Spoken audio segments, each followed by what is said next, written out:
Front row, Shane Van Gisbergen, Ty Gibbs. It's going to be a battle all day long. Here's our race analysis. We talk about the strategy. There's the stage breakdown. And that fuel window, circle it, remember it, because it plays right in to what Joey was talking about as you try to run this race backwards.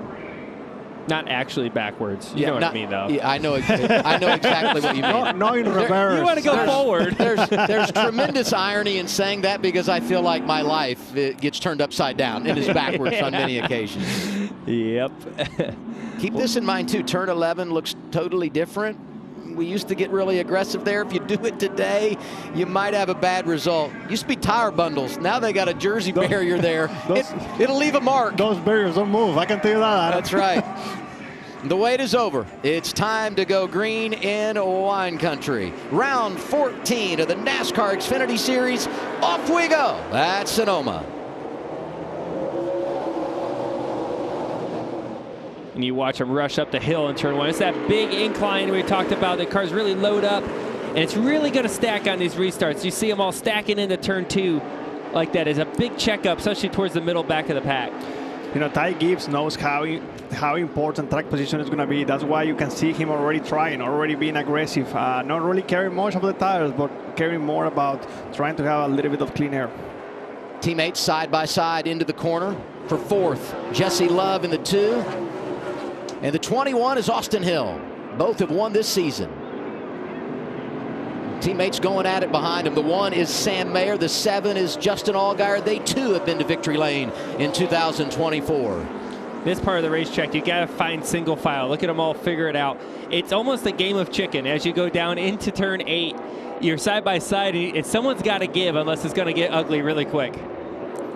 What a great view right here. You know, this is, to me, one of the most important part of the racetrack, corner 10, because that leads you into corner 11, which is the best passing zone in the entire racetrack. And then you can see how the 19 car, actually, of Ty Gibbs, he's pretty sporty right there in corner 11. He was able to cut a little bit of a gap on our leader, Shane Van Gisbergen.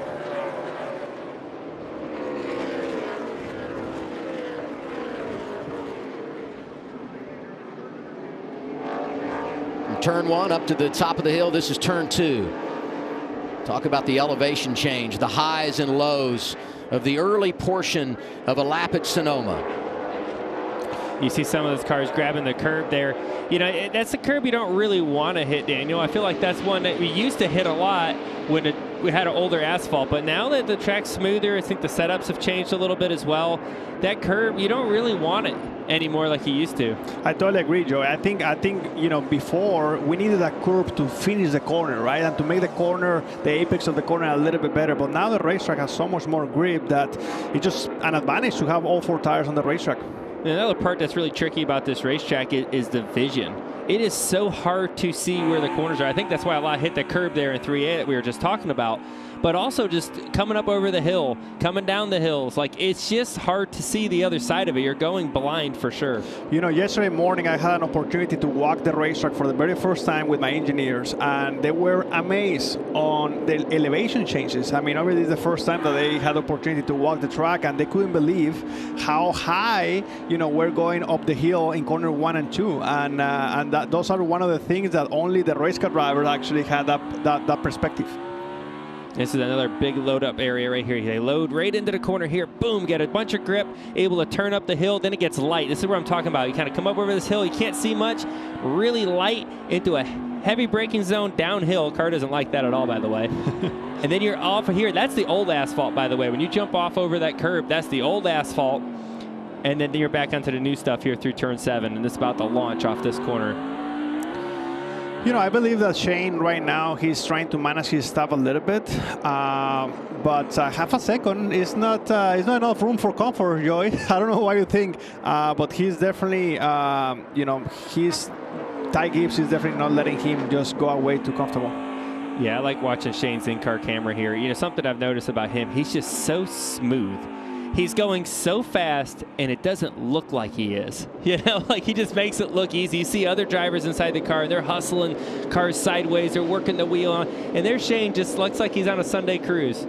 You know, something that I was talking to Shane is his style of using the clutch. You know, like most of the drivers we're seeing Cold Coaster right now, you know, most of the drivers like yourself, Joey, and myself, we use the left foot to brake, and we just downshift or upshift with, you know, just blipping the throttle a little bit. Where Shane has a different style. He's using the clutch. And as we know, Joey, in these cars, wheel hop is something extremely common. And when you're using the clutch, the wheel hop, you're pretty much eliminating that factor. So I feel like to Shane, that has been one of his advantages with these Xfinity cars. You're riding with Cole Custer, reigning champion. This our forward performance onboard camera. Did not qualify into the second round today, but right now riding in the 11th spot just behind Sammy Smith. And you can see right of your screen the footwork that goes into being successful at Sonoma or any road course, really. And you see him there, you work in both pedals almost at the same time. It's so important to be smooth. When you're going through the S's like he is right now, the transfer of weight, he's turning left, now he's got to switch it back to the right. The cars are very top heavy. They're not like really sports cars, you know what I mean? They're heavy stock cars, so they got to transfer that weight. If you do it too aggressively, if you go to the brakes too hard, you turn the wheel too quickly, you upset the car and you miss your line. We're seeing the 16 here stalling a little bit. He just lost a spot there to Austin Hill. And I'll tell you, Austin Hill is a sleeper on the road. Second earlier this season at COTA, and someone who we just anticipate is going to be good. And how much of that is the 21 being good versus the 16 struggling, because the young rookie is now giving Allmendinger a hard time. The 2 is Jesse Love. Yeah, Jesse's going to figure out how to pass here pretty quickly. AJ is not an easy pass on a road course for sure. He's going to fight him here. It's going to be tough to get around him. And AJ also knows, look at the line of cars behind him. He's struggling with the handle of his car. He's going to want to make sure he hangs on as best he can. But Jesse's going to do a good job off of 7 here and clear him into the S's. Let me tell you, I'm so impressed with Jesse, man. His first full-time season in the Xfinity Series, he done an amazing job. He's matching a veteran that is Austin Hill. You know, Austin Hill already, he's been in the Truck Series for several years, in the Xfinity Series for a few years now. And Jesse Love, he's been racing like a veteran, you know, just doing very, very little mistakes and always moving forward. Right now running already in the top 5. And this is his home track. He grew up in nearby Menlo Park, California. One of 8 drivers racing today from California. It's been a great weekend for Shane Van Gisbergen. Fastest in practice, won the pole, dominating early in the 97. We're 5 laps in Wine Country. Glad you're with us on FS1.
Guys, what's going on up there? Where's Kevin at? Kevin, well, here. We got Kevin right here. He's ready to go. Kevin, what do you think about the race? How's it going to be today? He didn't have much to say. It's the first time Harvick hasn't had much to say. So many great memories in the last 10 years of covering the Xfinity Series on Fox. Joey made his booth debut as a play-by-play man just a couple of weeks ago at Charlotte. So you really have touched every corner through this process. Somewhat. I never did the pit road reporting. I've always stayed up in the air conditioning. You know what? I'm okay with that. I really like that part. That's a good excuse. I sweat enough on Sundays. I'm good at being in the air conditioning on Saturdays. Shane Van Gisbergen is leading his teammate Allmendinger back in 5th. So loose, man. Things are miserable to drive for me, man. Go, man. It's going to be sideways. I think he's loose, guys. He seems really frustrated, doesn't he? Yeah. Yeah, and the thing about a road course, too, like you think about an oval, you put some wedge in it, you know, these guys can drop the track bar or something like that. You got the track bar, maybe that will help them a little bit. Wedge is just going to be helping one way or the other. Yeah. If you help the left, it's going to hurt the right, and vice versa, depending on how you do the wedge. There's not many ways you can fix it. Josh, we got a 98. Yeah, for Riley Herbst, it's been an absolutely difficult weekend for that team. Yesterday, he went as far as to say during practice, I can't drive this car in the race tomorrow. Well, they worked on it all last night. They got it slightly better for today, but still, they felt like they have some work to do to get this car where it needs to be. He came over the radio a little while ago and said, hey, this car is still just way too loose. So a battle for the 98, Regan. Well, Josh, seemingly a perfect race weekend so far for Shane Van Gisbergen. Out front leading the race right now, but just a moment ago reported to his crew chief, Bruce Schlicker, he's having some issues with the rear of the car. It's slipping around, sliding around too much. Only feels like the tire pressure is too low. There is room for that number 97 to get better, and much like his teammate that we just heard of, A.J. Allmendinger, he is loose with the back of that race car right now. Well, at least things are consistent. Everyone is loose. I haven't heard one person say tight. Yeah, and the one thing that's really tough about here is as the car gets freer, it gets looser and looser, those switchbacks, right, through the S's when you're transferring the weight, think about it like a pendulum. You got the back end of the car swung out when you're turning to the left, and then you got to swing it back out the other way, and it just carries all that momentum and makes you really feel like you're going to spin out. So a loose car through the S's is very challenging to drive. The only good thing about it is everybody else seems to be fighting the same things. And Regan said it, I said it. I mean, the box score for the 97 this week is perfection. But the bottom line is, when you look on track, Ty Gibbs is right in his hip pocket, not letting him get away. And let me tell you something, Adam. I'm not driving the 19 car, but just by looking at it, it looks very, very sporty. It actually, to me, it looks even a little bit better than the 97. So I think that if the 19 has the opportunity to eventually pass the 97, I think he's a little faster car. Yeah, we talked about tire fall off and what will it look like on the repave here in Sonoma. We're 11 laps into the race. Guys, there's like 2 to 3 tenths of fall off for the leaders right now. So I'd say the fall off maybe just be the balance going wrong more than the actual tires falling off. So with that said, you know it's all going to be about fuel mileage. How do we play this race to make sure we're up front at the end of the race? We're not going to drive through the field with new tires at all. So as a crew chief, you got to be thinking about what is the right strategy for this race and making sure that you get your driver and your car up front when it matters the most. I would also think that indicates you better execute, because there's not as much margin for error. Because as you said, if you get behind, it's going to be hard to recover. I'm looking at the scoring pylon. You got both RCR cars inside the top 10. 2 from Colleague, 3 from Junior Motorsports. Pretty good start for Joe Gibbs Racing. That's kind of the breakdown when you look at organizations inside the top 10. Here's a bit of a moment on track.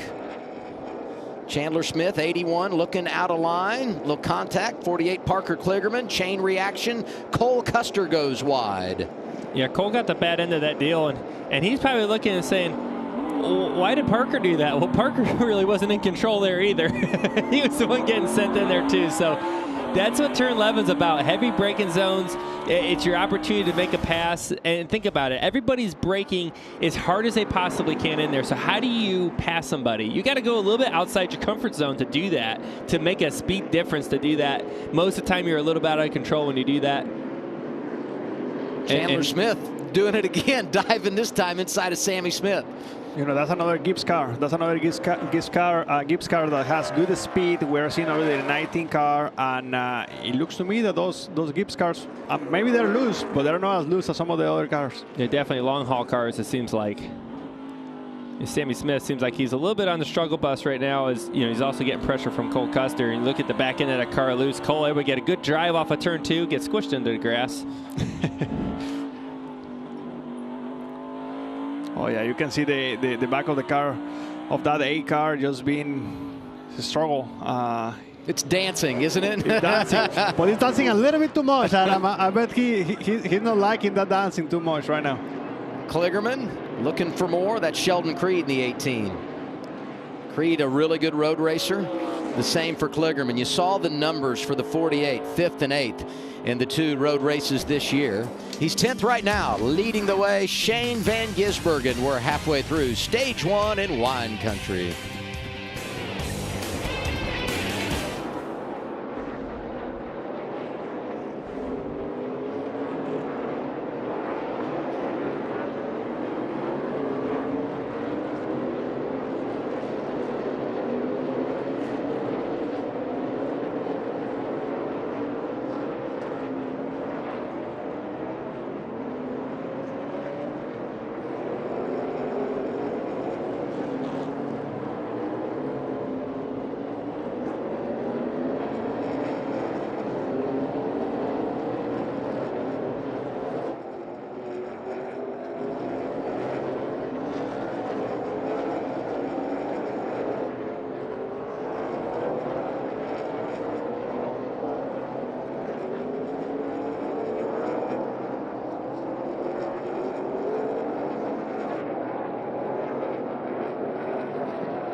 Great day in Sonoma. Aerial coverage provided by Goodyear, powering the race from green flag to checkered and every mile in between. Goodyear, more driven.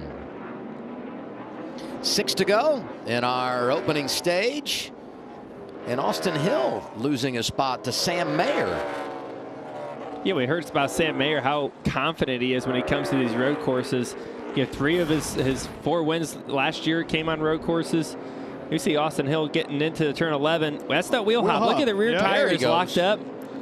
Oh, he's going to tag the tire barrier. Come to a complete stop almost. He stalled it. You see the fire coming out of the pipes. He stalled it there. Lucky he didn't get more damage. 18 on pit road. What's up with Sheldon, Regan? Adam, this is an unscheduled pit stop for Sheldon Creed. Left rear tire felt like he had an issue. A bad vibration out of the left rear started to lose all grip all the way around the racetrack with that. Crew Chief Sam McCauley did tell him we are within a window that we can make work. If you need to come, pit this time, and he did. I was going to say, it's unscheduled because typically, you're going to wait till you get down to 3 to go in the stage, but the way the race is set up today, you can pit under green, not lose a lap, and it's going to cycle through hopefully for him. So this is a good time to have an issue if you're going to have some kind of a problem. Yeah, no penalty of doing it either, because the tires we talked about not falling off. He's going to have 3 laps, maybe more laps on his tires than everyone else, assuming the leaders are going to flip the stage here coming up. So if you have an issue, you think you have an issue, you might as well pit. He gave up 12th to come down and make the pit stop. Hey guys, I want to talk about the monster pace that the first 2 cars are having right now. I mean, these 2 guys are putting almost 10 seconds. Right now it's 9 seconds to the 3rd place car. So it's pretty incredible the pace that SVG and my little amigo Ty Gibbs are putting up right now. Yeah, they're over a half a second faster than the 3rd place car, Jesse Love, that last lap. It's pretty impressive. How about 2 rookies in the top 3? That's pretty good, huh? I mean, we talked about Jesse Love, and we kind of lose sight of the fact that Shane Van Gisbergen is a rookie, especially when we go road racing, because we know how good he is, and he's 35 years old. But the reality is 2 rookies in the top 3, and then there's the veteran, Justin Allgaier, the 7 in 7th with 5 to go in the stage. So we're right in the flip zone here. Like, we're the guy on the edge of not being able to make it. So, like, 17, I'm going to have to come if we are flipping. Just keep me posted, all right? Yeah, the hard part is it's going to hinge off that 21. So I don't know exactly what they're talking about there, about not being able to make it, be in that car. Maybe they're talking about being down a lap. That's what I've got to believe they're talking about. That's fuel.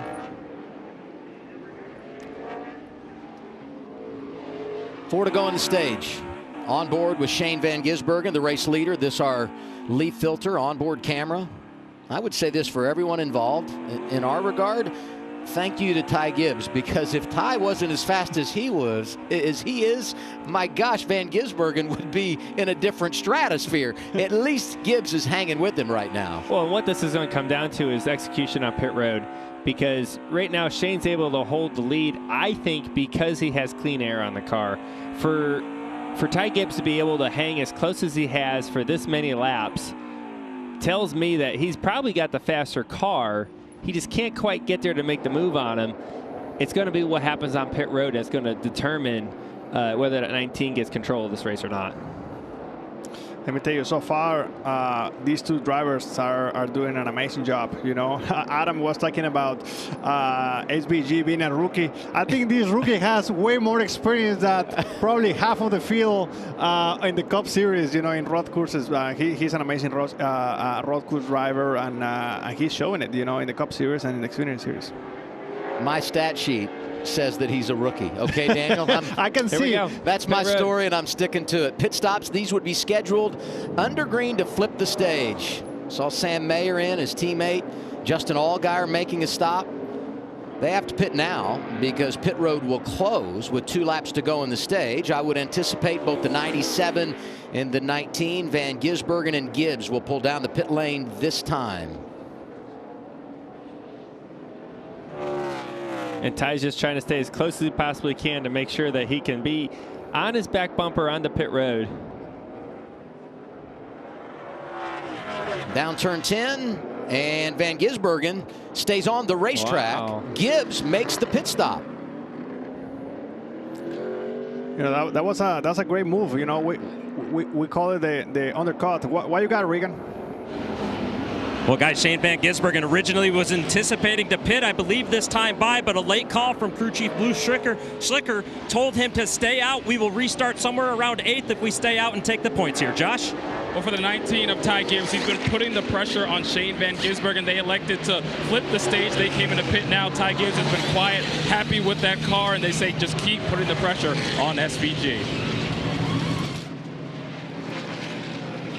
So I guess what happened there is they saw how many cars were staying out with 2 to go. They were trying to take the points and thought, man, okay, we're not going to lose that much track position. We can take the playoff point. He's going to need that. He's already locked into the playoffs, so he's going to need that part.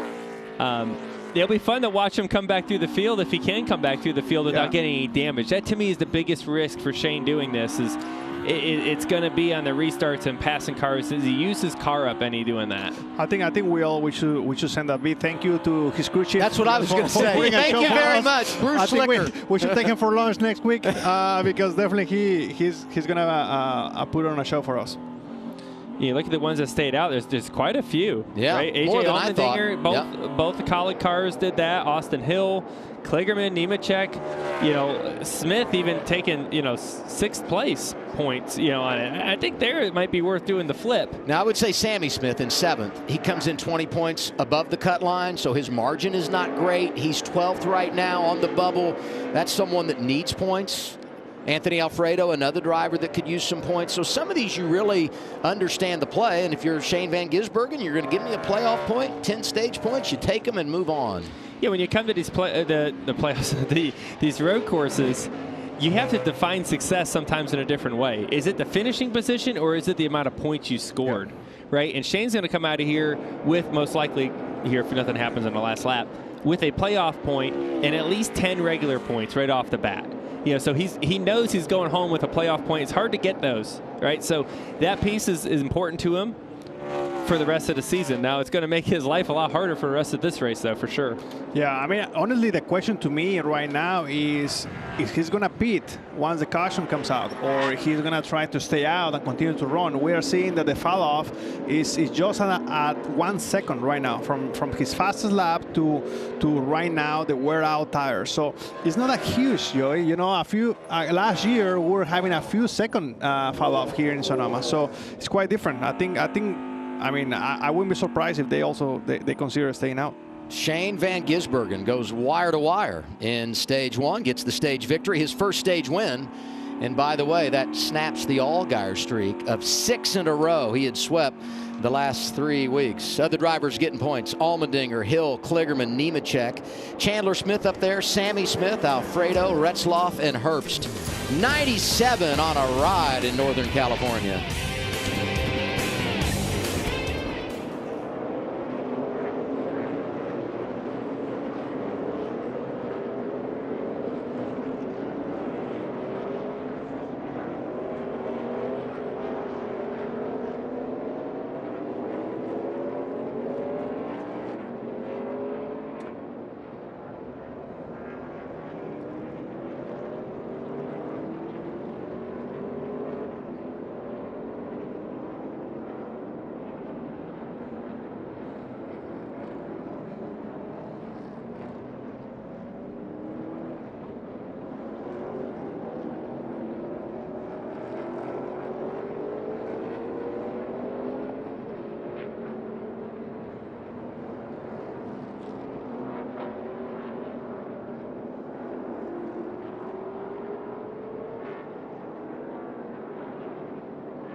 I'm not sure if Shane Van Gisbergen is a wine drinker, but he's pretty good in wine country when it comes to road racing.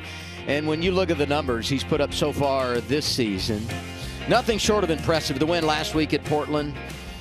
But the 8 top 15s in 13 races, when you consider most every track we go to, he only gets 20 minutes of practice, and he's on ovals and places he's never seen before. It's been pretty remarkable what this 35-year-old from New Zealand has been able to do since coming to the States. And here he gets a stage win, 10 stage points, a playoff point, and we'll see how they handle the strategy now that they've been able to create some insurance in the points category. You know, we were talking during the commercial break, there is a couple ways you can play it. We assume that he's going to pit here, but there's a chance that he doesn't. And I'm not exactly sure how it all works from there, but there is a play that you can possibly stay here and I think run this race differently, but it looks like they're all going to pit. I would say he definitely pits, but then I would also now say I would. Even before that. But I would say also that his crew chief's already lied to me once today, so I would believe anything from this point going forward. Here they are, Regan. Adam, we saw that contact in turn 11 for the 21 of Austin Hill.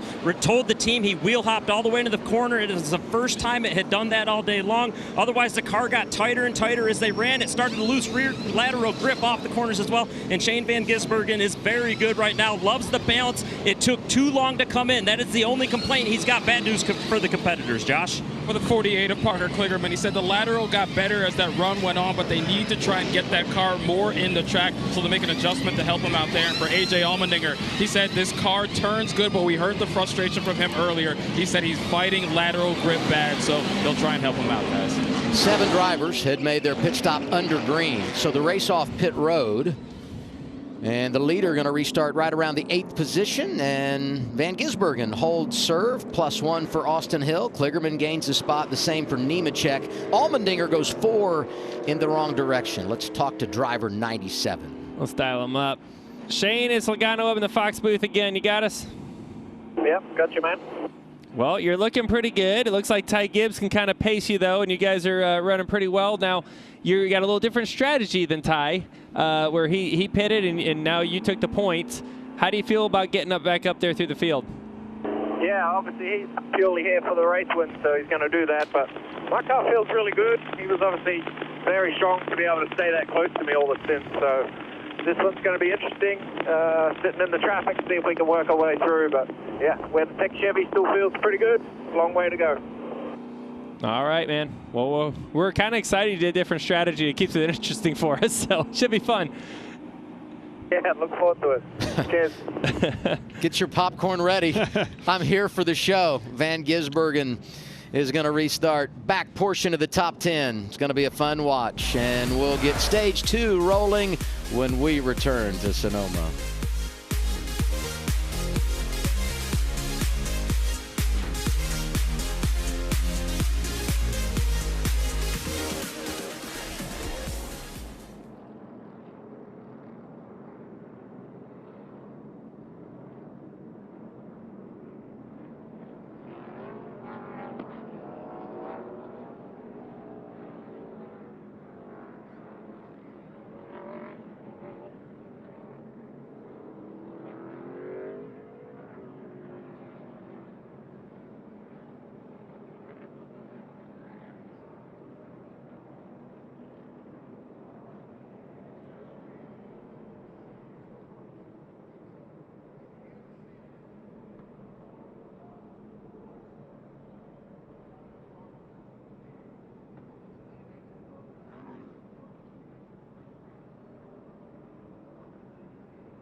Oh my goodness, what are you doing under the red flag? Please tell me no. Do it. Adam, I got to tell you, I just heard Ryan talking about how he hates red flags. I do too.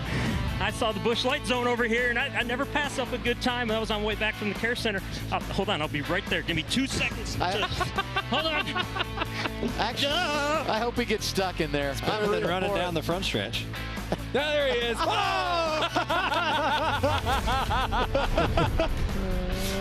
And he stuck the landing. Bail yourself out here, Regan. Some clips just never die, Adam. That was a lot of fun, I think, sort of. Hey, Shane Van Gisbergen, he's having a lot of fun today. Everything going right for the 97 car. But take a look at this on the right rear tire of Shane as they're getting the tires all checked out afterwards. That is a blister on the tire up and down pit road. A number of these teams are dealing with the blisters on the tires right now. Think about chewing a piece of bubble gum and then popping it. That is what happens when a tire blisters. So something we're going to have to keep an eye on for the rest of today. That was also what happened to Sheldon Creed, who had to pit earlier than expected. Ooh, that's some good reporting right there. Now that changes the strategy quite a bit if you have tires blistering, so that definitely gives something. And here's another issue here. AJ Allmendinger, the air hose gets underneath the splitter and you see it caught up there in the right front wheel well. That's not good. We already have a hot AJ Allmendinger who's a little ticked off. Is he boiling car. now? Yeah, he might be boiling over at the moment. He's not the only one disappointed after stop. Speeding penalties for the 98 of Riley Herbst, 28 of Kyle Sieg. Free pass under this, our first caution of the day, goes to Ed Jones in the 26, driving for Sam Hunt, coming off a career best run last weekend in Portland. Front row for the restart. Those drivers that flipped the stage, Ty Gibbs, Jesse Love, and they're behind the pace car, the Toyota GR Supra, that is pulled off, and we're going green to begin stage 2.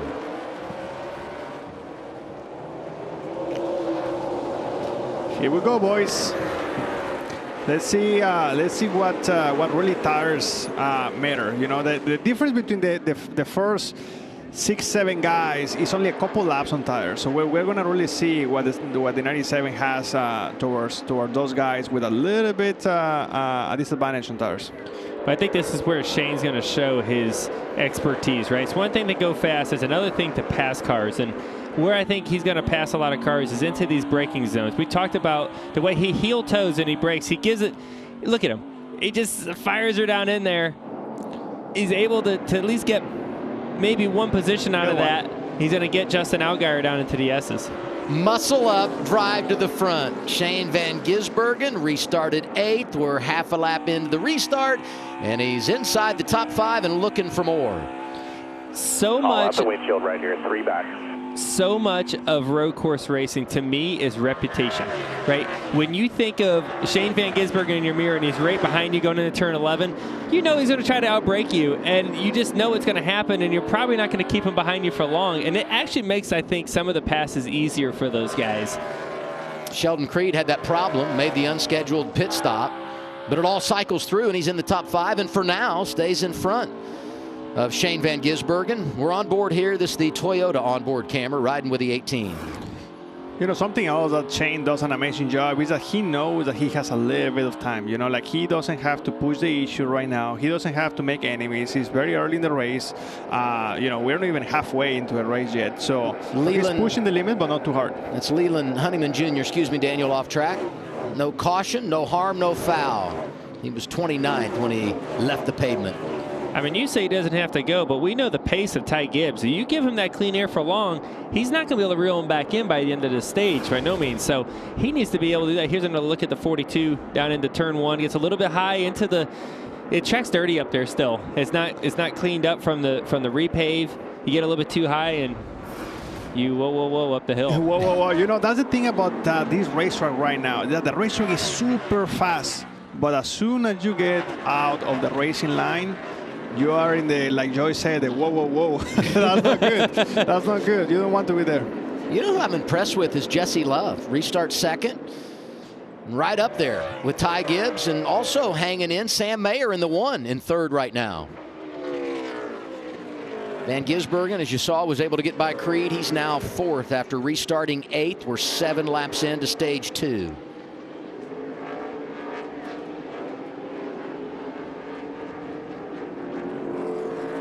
Sam Mayer's got a pretty fast car. He's able to hang with Jesse Love. We see his road course stats right there with 3 wins. He's got a good shot to win this thing today.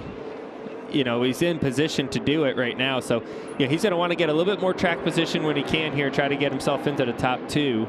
You know, and Mayer could have won last week in Portland, running inside the top 5, cut a tire late, ended up finishing deep in the field. What's up with that one group, Josh? Yeah, and speaking of Sam Mayer and wins, remember, he was in the ARCA race last night and ended up coming away with the win. And when I talked to him about that, he said the biggest thing for him, while he's got a road course background, Sonoma is one of his worst road course tracks, so he wanted to get more experience out there. And he said, well, the cars are different. The biggest things he learned last night were about the braking zones and the passing zones. Those were a big help for him, giving him a lot more confidence heading into this race here today, guys. And he's got a great background at the ARCA level, and the one common thread, his crew chief now, Marty Lindley, was his crew chief then. Their chemistry really has led him to positive things.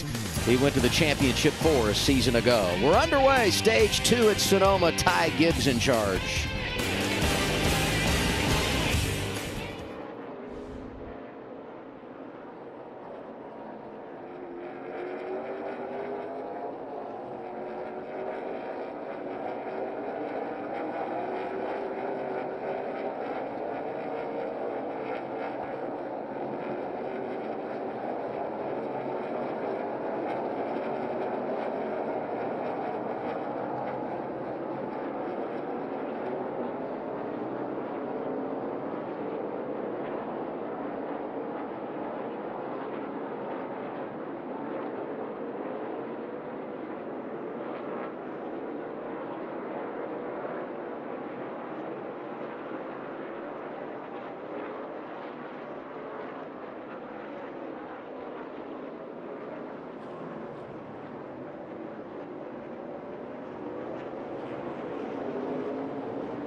Sims, Regan Smith. Closing on the midway point of stage 2, Ty Gibbs is leading. Jesse Love, Sam Mayer, Shane Van Gisbergen, who started on the pole and won stage 1, and Sheldon Creed make up the top 5. You know, Adam, I've been paying attention in the gap, right? Obviously, Shane Van Gisbergen, he has a little newer tires, and obviously we know how fast he is, but he's been in the 3-second gap to the leader, to the 19 car, and actually, if anything, he has lost a little bit of ground. So he's not making the progress that we thought that he was going to make. You know, his teammate, and we just were riding there just a second ago with A.J. Allmendinger, is not making progress either. They had the issues on pit road that we showed you. Restarted 13th. He's riding 12th and just trapped because it's so hard to pass. And just as I say that, a couple of veterans going at it for position. In turn 11, Cole Custer inside Justin Allgaier. This for 6th. Justin's going to race him down into turn 1 here. He was hoping he was going to be able to clear him here at this point, but Cole's going to fight hard on the top. He's going to get him here. Clear. All clear. That's good racing right there. Yeah, you brought up the lead. I feel like at this point, Ty's able to. This is his fast part of his run. It seems like the longer the run goes, the 19 got faster and faster compared to Shane on the first run, and now you start to see that again. His last lap, a 6:59. Shane was at a 6:60. They're about the same speed right now, but to your point, Daniel, he's 3.5 seconds back. Something that I'm also paying attention is about the track position, Joey. Like we saw how Jesse Love, Sam Mayer, those are good cars, but they were not as quick as the 19 and the 97. And right now they're staying in the same pace. Boris said, driving for Hendrick Motorsports this weekend, 61 years old, won a truck race here at Sonoma in 1998, had a problem yesterday in practice, hit the wall, they had to go to a backup. He starts in the rear and actually had driven his way inside the top 20. But contact here with Alex Labbe, and he goes for a ride in turn 7. Boris said is like one of the coolest people you'd ever meet, by the way. He's just a racer, loves doing it. You see right there, 61 years old. He doesn't have to be driving race cars. He just loves it. Yeah. Right? And that's just so cool that he's still out here doing it. He taught me how to road race. If you want to think of something really funny, think of the two of us in a Miata at Watkins Glen. Two really tall dudes in a small car. Comparable. That's how he taught me. Yeah, that's how he taught me how to do it. We did it in the rain, so it was quite the adventure with him. Now our Toyota top performers, Ty Gibbs leading. Sheldon Creed had that early problem, but uses it to their advantage. He's 5th. That track position gained through the cycle of stops at the end of stage 1. Nemechek in the top 10. Chandler Smith just behind him in 11th. Right now that you say Chandler Smith, Adam, you remind me a very cool story with Boris Said. At one point we were teammates in my first year in the Xfinity series, and he was doing a couple road course races, and he couldn't pronounce my last name. He said, "Hey, Dan Susua." He couldn't pronounce my last name. He said, "You know what? I'm gonna call you Dan Smith." so for Boris, I'm Dan Smith. The Celsius onboard camera getting a workout. This is A.J. Allmendinger, mentioned earlier. He was 12th after the restart, trying to get by those two Toyotas from Joe Gibbs Racing, Chandler Smith and John Hunter Nemechek. And we talk about how important track position is. A.J. is back in 12th.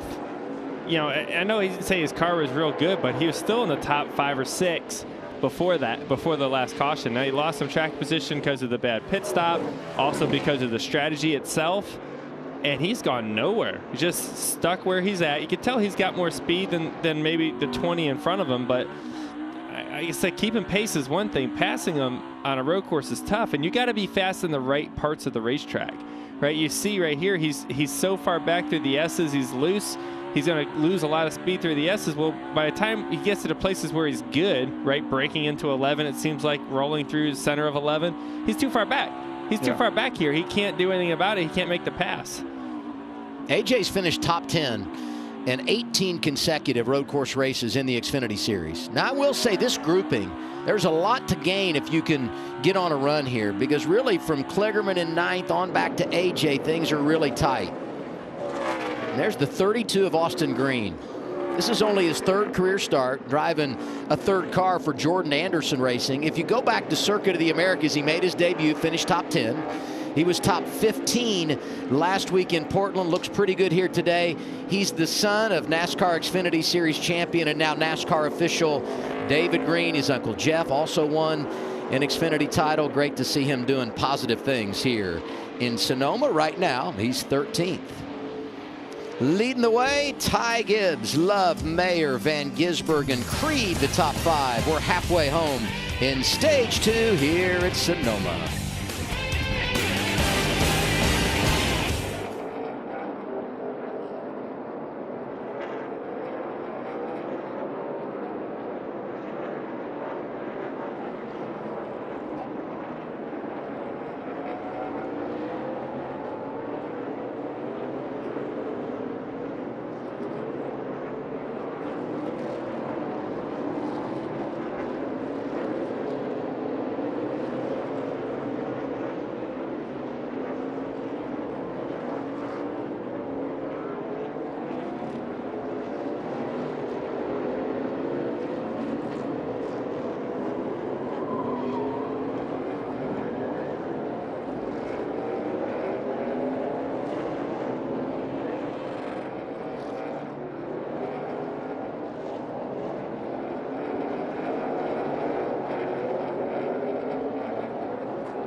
We got some angry fellas here. Ty Gibbs, Sam Mayer. Oh. Here we go. They've been racing each other for a long time. Oh, and there's a punch. Got two in. Ty Gibbs going after Sam Mayer, and we've got a fight at Martinsville. He ain't let him go. How about that? And here they are once again, running at the front in an Xfinity race. Ty Gibbs leading. Sam Mayer is third. Something tells me we're not going to get a replay of that today. I just don't think that's going to happen.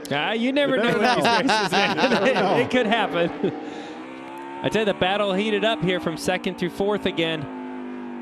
You see Jesse Love, he's doing all he can do to keep Sam Mayer and Shane Van Gisbergen tight behind him.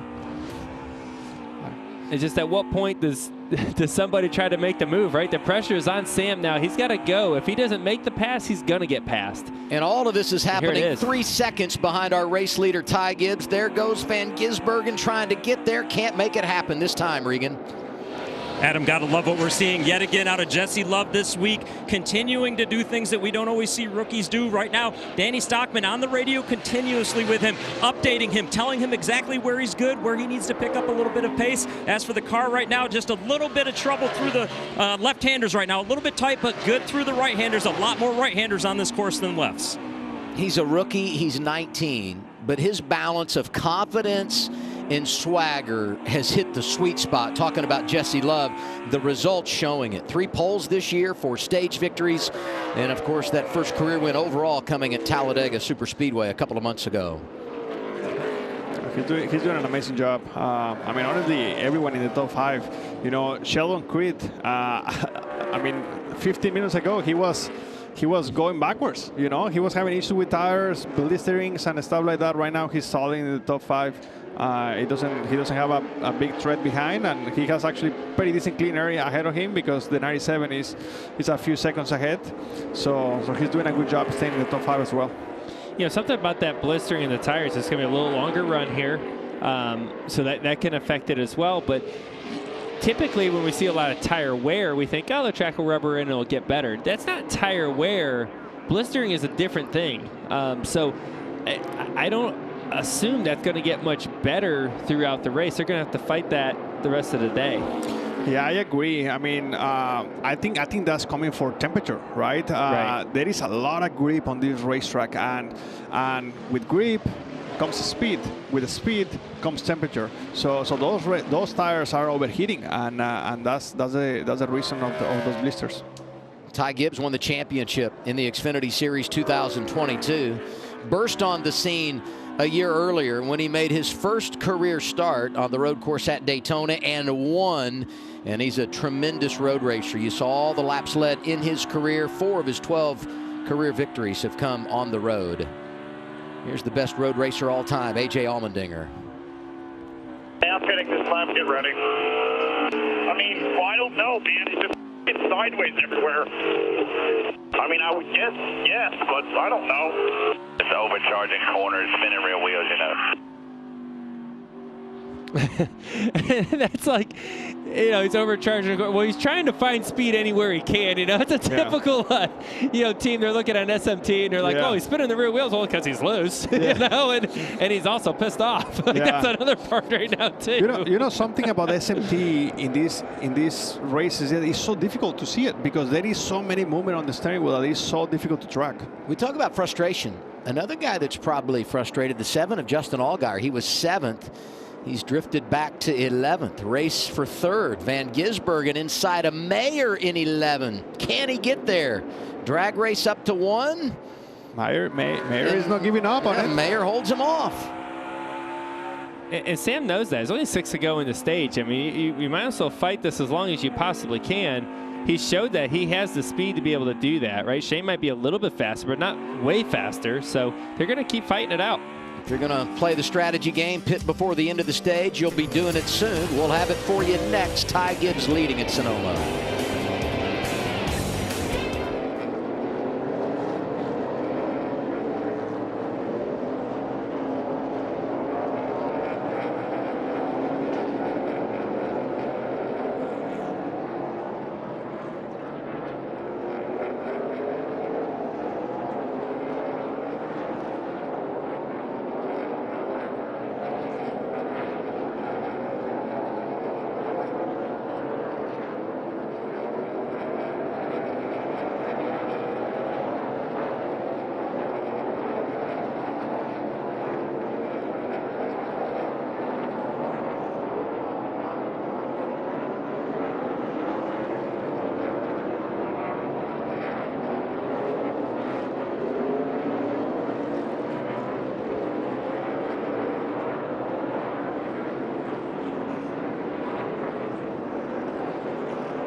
Heading toward the end of stage 2 for the NASCAR Xfinity Series at Sonoma. You're watching the Zip. Buy now, pay later, $250. Ty Gibbs leading Jesse Love, Shane Van Gisbergen, Sam Mayer, Sheldon Creed. The rest of the top 10, Cole Custer, Austin Hill, Chandler Smith, Parker Kligerman, and John Hunter Nemechek. 4 to go in the stage, and we're knocking on the door of strategy time here at the end of stage 2. This is where it's going to get tough. You know, I think if you're wanting to win the race, I'm pretty certain you're going to want to flip it, right? You're going to want to pit here with 2 to go. But if you're one of these guys, you know, you can look at this opportunity, and the one that I kind of circle right now, AJ Allmendinger, right? He's trying to win the championship. He's stuck back in 13th anyways. He's too far back to win the race. Winning the race, I think, is out of the question for him at the moment. He might as well take the points if you can. If you can get a stage win, yeah. I don't think, you know, we saw Shane take the points the first stage.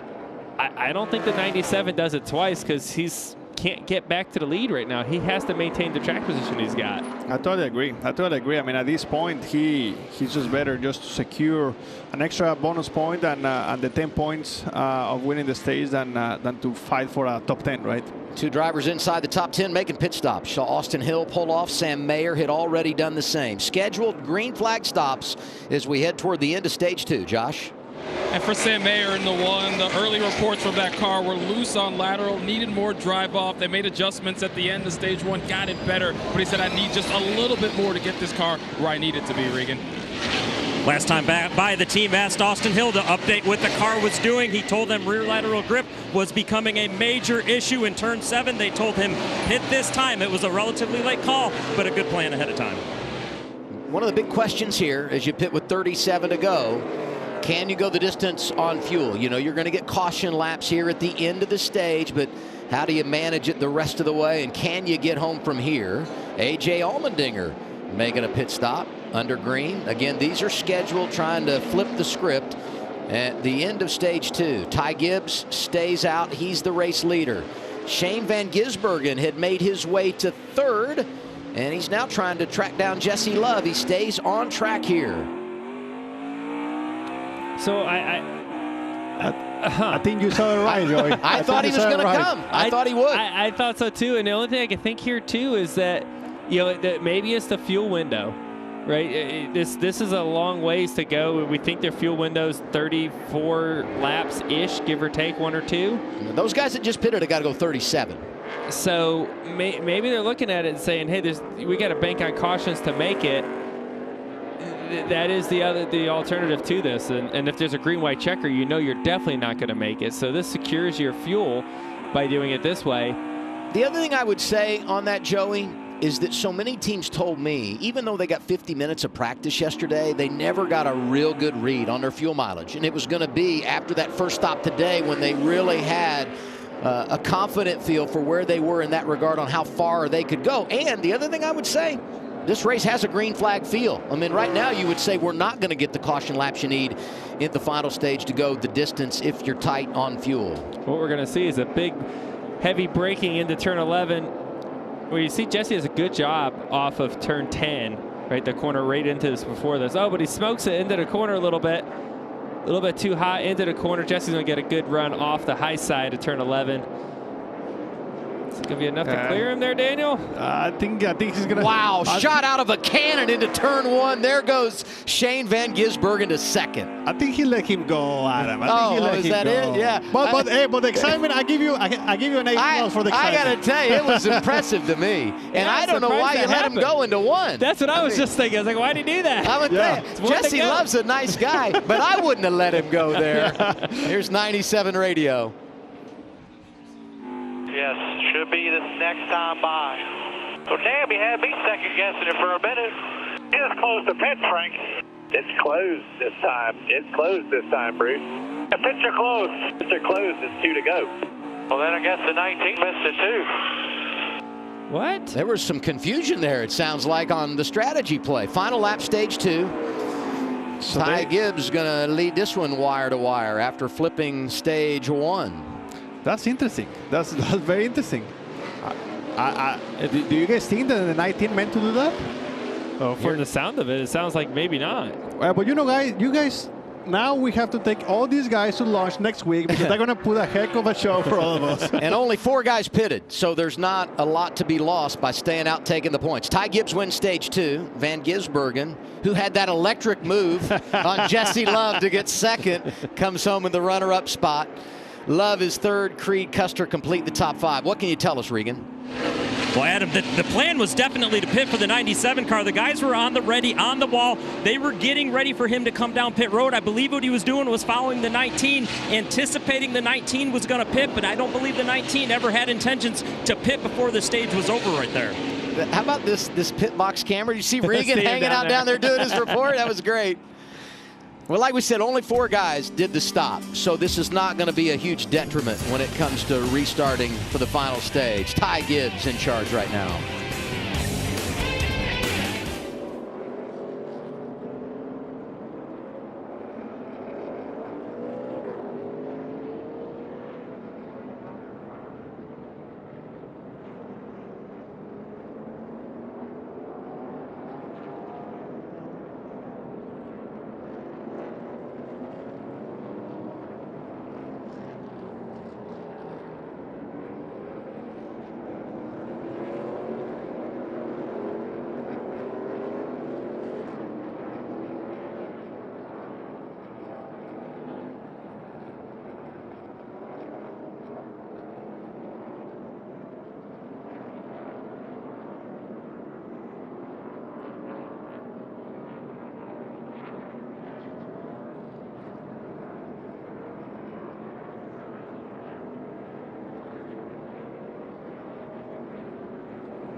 Tomorrow on Fox, the NASCAR Cup Series battles it out over the twists and turns at Sonoma. It's the Toyota Save Mart 350. Pre-race gets us going 3 Eastern time with the green flag at 3:30. It's all on Fox. And I'm in the booth this weekend with Road Racing Royalty because they were so impressive in qualifying earlier today. That look you get. I don't call it royalty. I got one road course win. But you were P1 in qualifying. We got to sell it for tomorrow, today, Joey. Today. You know what? Yeah, royalty for today. Hopefully tomorrow. Suarez won here a couple of years ago. This is going to be fun tomorrow afternoon. You won here 2 years ago, and we're going to have some fun here tomorrow. Absolutely. I mean, this race has already been entertaining on the Xfinity side. You know, the Cup race is going to be, everyone's going to be very intense. It's a lot on the line. We need a win pretty bad at this point. We'd really like to get one if we're in position to do that. That would be fantastic to get one out here in wine country. Drink a little wine. Yeah, why not? Wine with Coca-Cola, does it go good? He goes. I think it does. He goes. Cheers. We were kind of sneak peeking on the pit stop earlier when Regan Smith was doing it down there, and you two have got the proper product placement as well. So well done. Absolutely. Both of you. Nothing but the best here, guys. Pit stop's happening now, Regan. Adam, the 2-car, Jesse Love continuing to have a solid day right now. The car lacks a little bit of turn right now through the middle of the corner, so he's giving up some speed getting into the corner so that he can exit better than 97 to Shane Van Gisbergen. Right now, he likes the changes that they had the last time to his car to make it come to life earlier. No changes this time. For the 00 of Cole Cussler, he told the team, we got this car much better than it was at the start of the race. I just need a little bit more lateral grip. And for Ty Gibbs coming off a stage 2 victory, he said the car just a little bit free. They said, wait on the fuel. When we drop, you go. Race off pit road, important to establish track position as we begin this final stage. A few drivers had already made pit stops. Custer, the first off, he goes +4. +13 for Sam Mayer. Remember, they had made a pit stop under green, took only 2 tires, so I assume they come back here, take the other 2 tires, and top off with fuel. We'll follow up there in an issue for Jesse Love. Oh, man, you hate that for the rookie. Well, missed it. He got in. Yeah, he recovered nicely, didn't he? That could have been a lot worse. That was kind of a last second, like, oh, there it is. Good thing he didn't get hit into the pit stall for sure. We'll reset all of this and get the restart for the final stage when we come back to Sonoma on FS1.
One to go. And that's a big one for Kyle Busch. Blows a tire. Coming back to the checkers. Suarez now in position for his first career victory. If he's not out of gas. Busch back in front of him. Here comes Austin Dillon. Dillon outside of Kyle Busch into the wall. There's contact.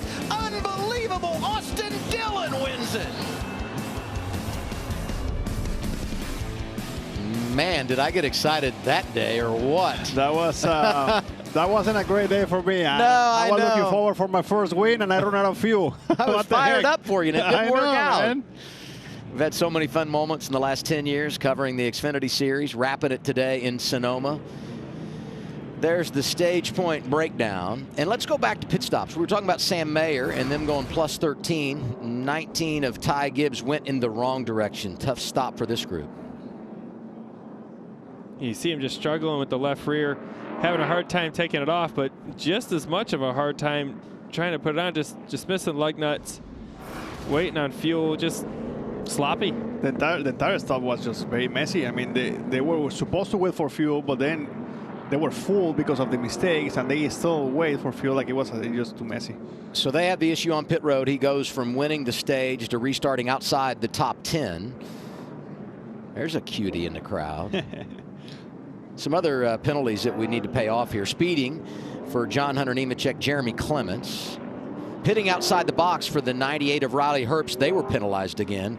And a safety violation for Boris Said in the 17. Tomorrow on Fox, it's a battle of the XFL Conference Championship as the San Antonio Brahmas take on the St. Louis Battlehawks. The United Football League playoffs continue tomorrow. It's 7 Eastern on Fox.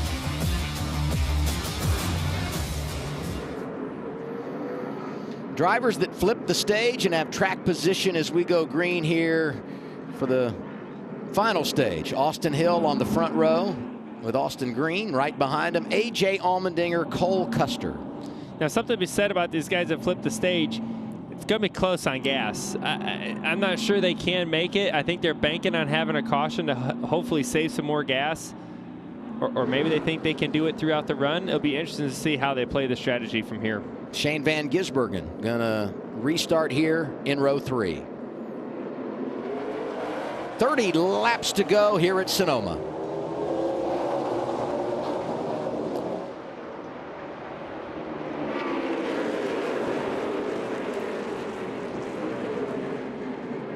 Austin Hill jumps to the top spot, and they're wrestling for second. Austin Green in the 32 with a 16 of A.J. Allmendinger.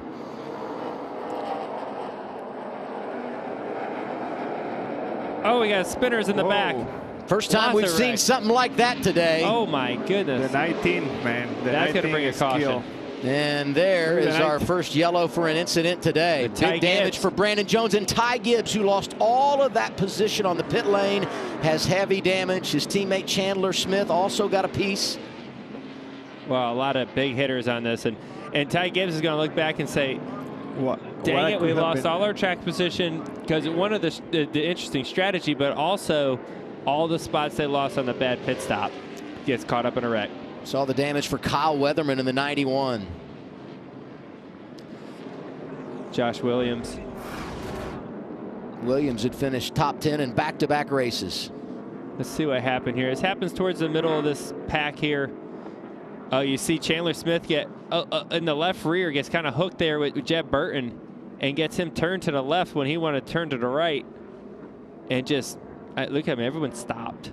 It's a parking lot right there.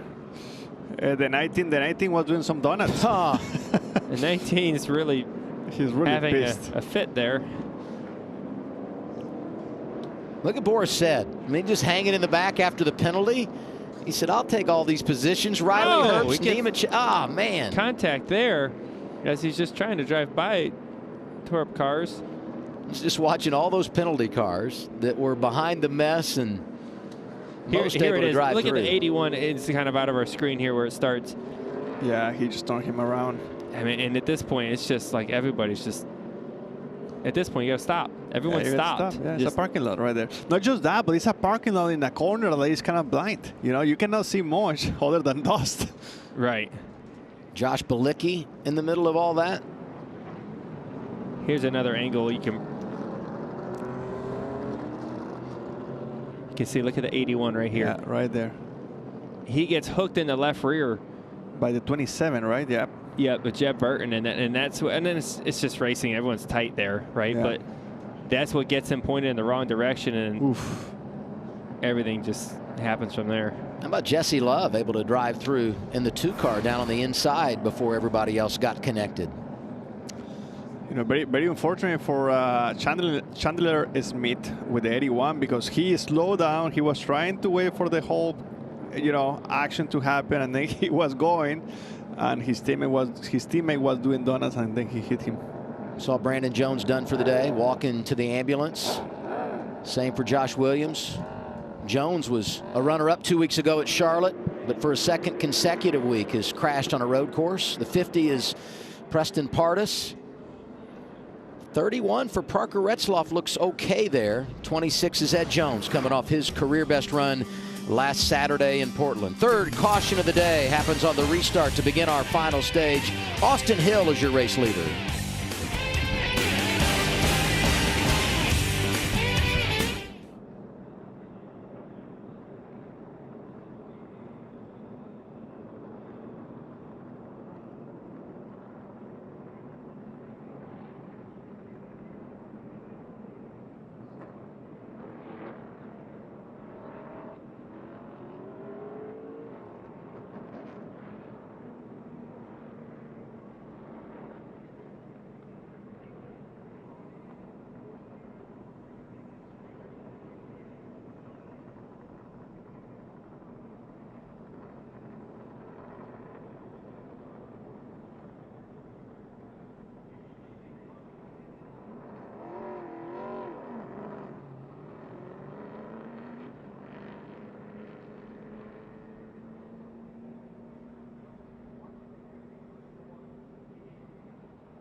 White flag is out. Ryan Sieg is leading Sam Mayer. Mayer going to make the pass. Can Sieg get back by him? Back to the start-finish line. This one is going to be tight. Who got it done? Photo finish. What a thriller. Sam Mayer by inches. It's the second closest finish in series history. Mayer delivers by 2/1000ths of a second. One of the many great moments we've had covering the Xfinity Series on Fox, and we have to salute everyone at NASCAR. It's been a tremendous partnership, and leading the way, Series Director here in Xfinity competition, Wayne Aughton. By the way, he's going to retire from that position at the end of 2024, but our weekly meetings with him have been outstanding. We thank him for being such a gracious host for us and congratulate him on what's been an unbelievable career. Yeah, Wayne's always been so much fun to work with. He was the guy that would be a lot of fun to be around until you ticked him off. And then you kind of get that finger and poke it in your chest a little bit. You're like, all right, yes, sir. Yes, sir. You quickly realize whose playground you're playing in. Yeah, Wayne is what an amazing ambassador of the sport. You know, he's been in the sport for such a long time. He was there when I won my championship, and let me tell you, since I won the championship, he has called me every single my birthdays. That's great. He's such a great person. Aerial coverage today provided by Goodyear, powering every mile and every moment on NASCAR's road to victory. Goodyear, more driven. So I'm looking up there at those drivers that pitted at lap 42 under green, flipped the stage, and they needed caution laps, and they are getting them. Austin Hill leads. A.J. Allmendinger is second. Austin Green in third. And now we look at some more of the banged-up race cars that were involved in the lap 50 crash. There were a host of them, and I said Jesse Love snuck through there. He also got some damage. There's a 29 that was involved. That's Blaine Perkins. That's a long list. There's a lot. Now, some of the damage is bigger than others, right? Not all these drivers are out, but I mean, a fair amount of them are. But some of them just got a little bit of damage. Some of them that can continue racing. Others are going to be injured for sure, and you'll be able to limp around the rest of the day. And others are just done.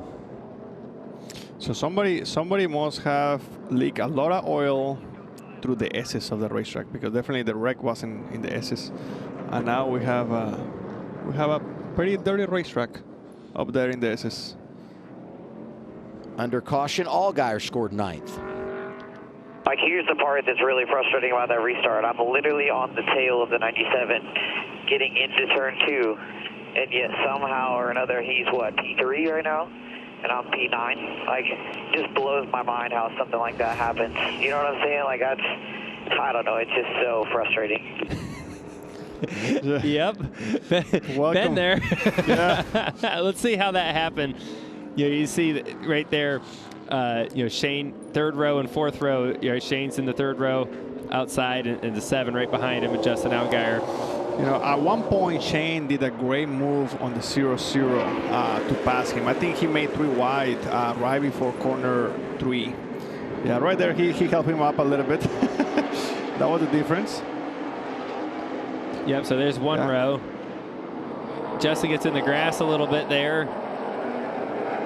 He's not going to be able to pass Sheldon Creed, and Parker's ahead of him at the time of caution. Yeah.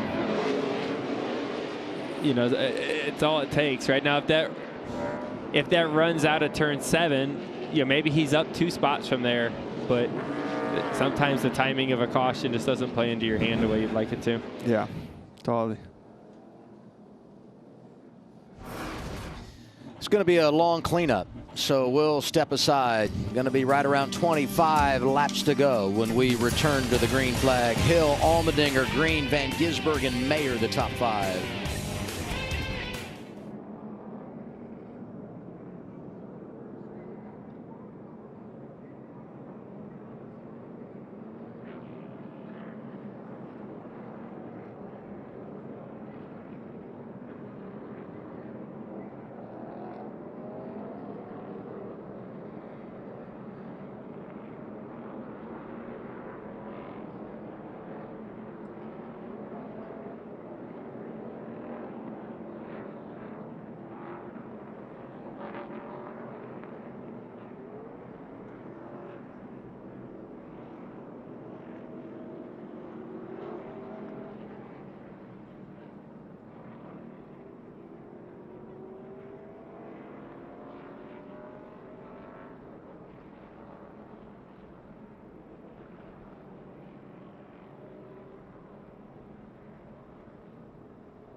electric. Austin Hill gets it done.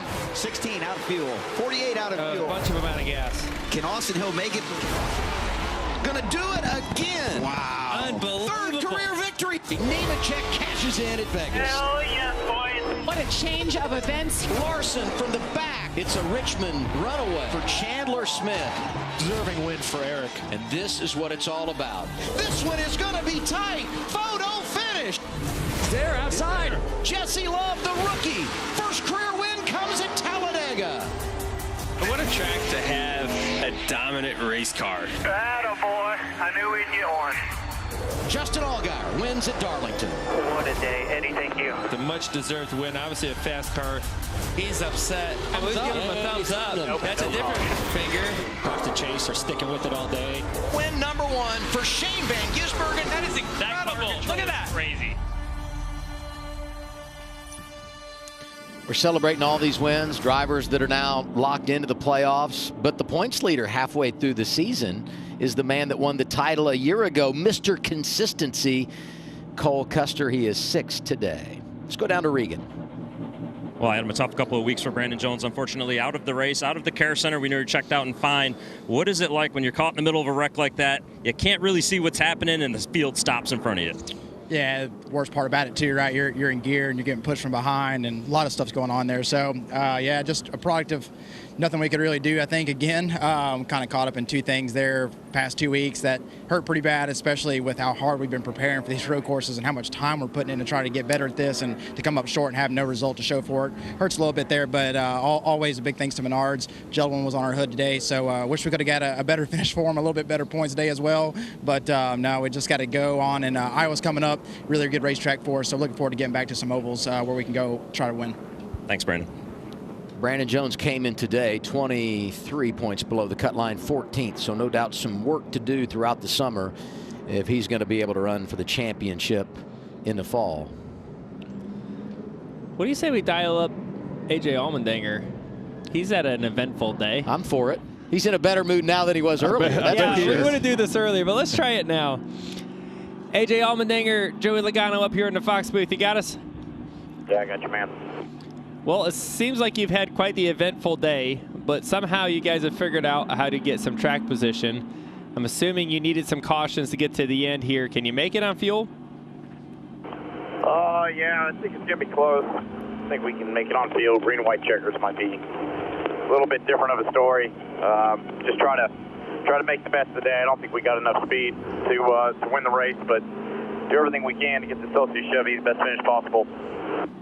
Well, you're pretty close to that clean air, man, so maybe take that and run with it. Appreciate it, man. Now let's get the rest of the story here from his crew chief. Down to Josh. Well, on the other side of the coin, it's his crew chief, Alex Janssen. We know it's been frustrating for AJ listening on the radio. How have you kept him in the game? And he said he thinks he has enough fuel to make it to the end. Does he? Yeah, before this caution, it was a little questionable, but we feel really good now after having these caution laps. It's been a long day, and AJ's fought really hard inside of that Celsius Chevrolet today. So, with the help of Coleman Presley spotting up there, we've tried to keep him in line, keep him, doing his job and focusing on what he needs to. And we've got really good track position here, and hopefully that helps some of the handling we've fought all day. Appreciate it. Good luck the rest of the way, Alex. Alex giving a shout out to the spotter stand and Coleman Presley, who's been a part of our coverage over the years here on Fox. Coleman has a hard job between me and AJ keeping our heads in the right spot. He knows me really well, and I think he knows AJ probably just as well, and knows the right words to say at the right times. And sometimes you got to whip the horse a little bit. You got to fire it up, get it going. He knows what to do. Coleman has worked with you. I mean, he's working with you, Joy. He's working with AJ. He used to work with me before I spoke English. I mean, he has had some big challenges right there. Hey, Brandon Jones reference next week going to Iowa. Good track for him. Coverage shifts over to the NBC family. It'll be on USA next Saturday afternoon, Iowa Speedway. Back on a short track, 3:30 Eastern time. I was very optimistic that we were going to get a restart with 25 to go. It's actually going to be 24 to go, as we'll get the 1 to go up in turn 7, and then we'll do the choose down around turn 9. Real quick down to Regan. Ty Gibbs, unfortunately, out of the race after leading 26 laps. Ty, a little trouble on the pit stop, got you back in the field. What's the frustration level as fast as your car was? Yeah, it's definitely frustrating for sure. You know, I don't really know what happened. I haven't really seen the good replay, but I know somebody spun out and everybody just booked it and held it wide open. So we got caught up in that and then got hit like 6 other times after that. So it was just unfortunate, but we had a great car. I feel like I learned a lot. Thank you to Starkey and Sound Gear and the Swalch family for letting me run this race, and Toyota and Monster Energy. Definitely not the most ideal way to end it, but I feel like we're really solid and wish we could stay out there and had a shot to win, but that's just the way it went. Thanks, Ty. He mentioned the support of the Swalch family. William Swalch going to make his Xfinity debut later this year when he turns 18. He kept his foot in the gas after the wreck, no doubt. he blamed everyone and stay wide open. I don't know. He definitely did. He did for sure. All right, here we go. They're going to line them back up. This is a huge restart. We talked to A.J. Allmendinger. It's going to be key for him to get the clean air if he wants a chance to win it. Austin Hill, we've seen him have some speed at some points during this, and you got Shane right there in the second row. Still a long way to go here at Sonoma. Pace car is off, 24 remaining. Allmendinger, Austin Hill front row. This is a great opportunity for AJ. You know, if he can get some clean air here, that can change the game for him. He's going to try to hang the best he can to still be too wide when he gets to turn 2. He's going to barely be there, not going to quite get the lead here. Austin Green going in the wrong direction. Van Gisbergen through to 3rd. Cole Custer up to 4th. Hill in front of Allmendinger. 21 in the race lead. And I'm telling you, if you're A.J. Allmendinger right here, there's 24 laps to go. You know, it might be a long time, but he cannot afford to give up a spot here. He's got to go and try to get that lead. 100% aggression right now. Totally agree. I mean, right now, this is for the win, right? With only 24 laps to go, the sooner that you can make the pass and position yourself, the better you're going to be. And obviously, right now, Austin Hill is looking pretty good. And obviously, we have seen how valuable it is to have the track position.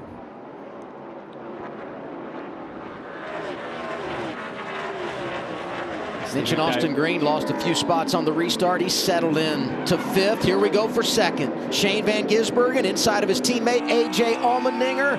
97 in the runner-up spot behind Austin Hill with 23 to go.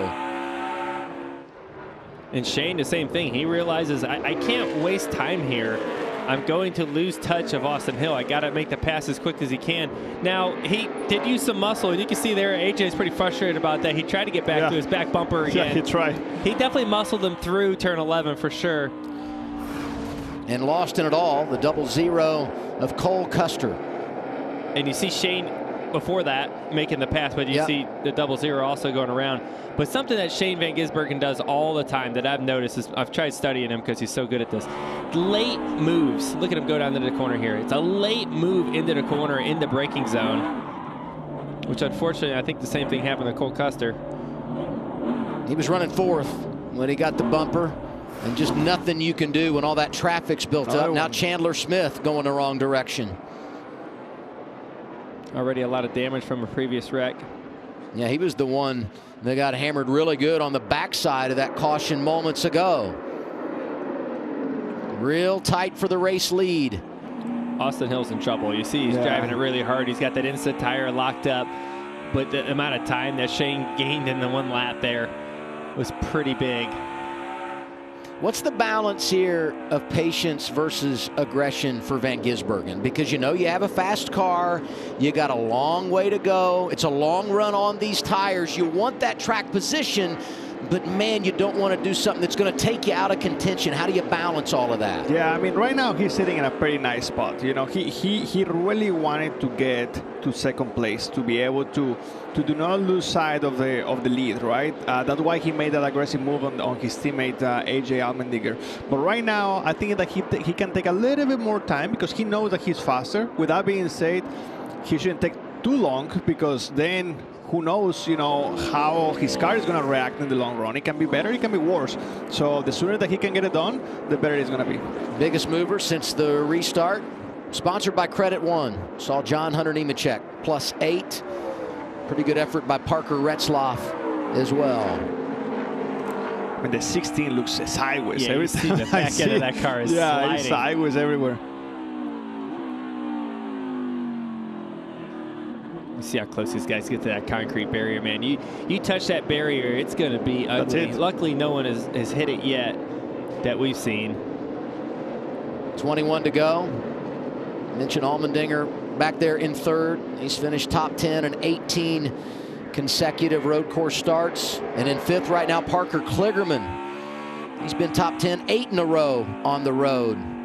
Really solid so far for him in 2024.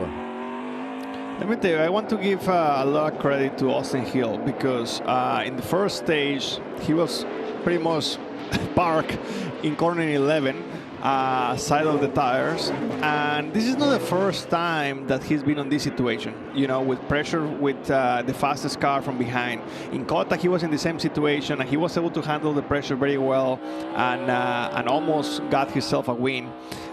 So I give him credit because I don't think he's as fast as the 97, and he's hanging in there.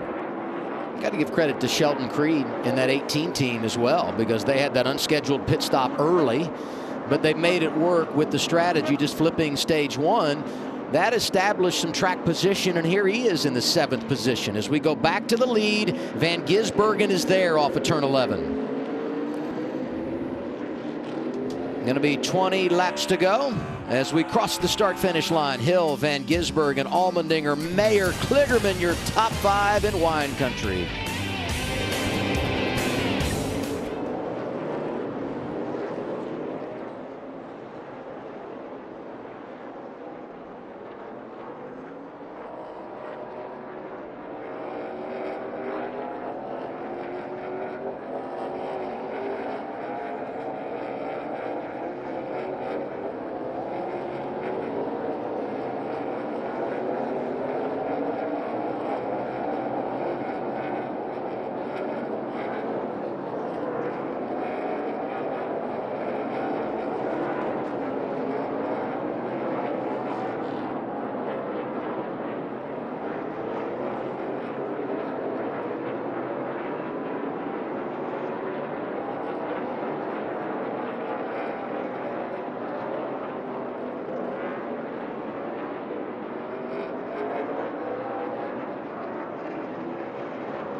Going to be 18 laps to go in Sonoma as the leaders cross the start-finish line. Austin Hill continues out in front of Shane Van Gisbergen. Let's hear from the race leaders camp. Here's 21 radio. Just keep in the back of your mind here, if he's going to do a shot, it's going to be entry 7 or entry 11. Only place he gets uptight to. Yeah, I mean, one thing I've noticed here, just watching the last few laps, Austin Hill's really good through the first 7 corners. He's really good through off of 4 here into turn 7. That's his strength. Shane's strength is through the S's. he's able to get, seem like catch him a little bit through the S's. So turn 11 is going to be the point where I think Austin's going to have to be on guard. But right there, he's able to stretch a nice, healthy lead right there. He's not going to have to worry about it this lap. This is the point of the run that Shane is saying, oh my God, this is not going to be as easy as I thought, right? Because he can be faster, but I feel like he's using his rear tires more than Austin Hill. So, he's going to have to be gentle. SVG now more than a second behind Austin Hill. Here's their radio.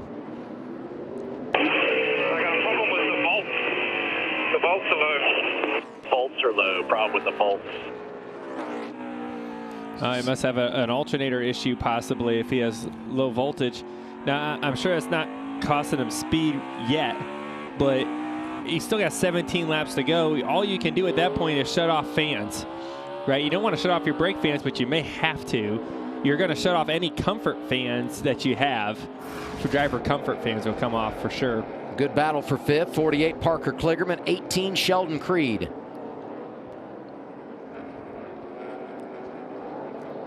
Great move right there.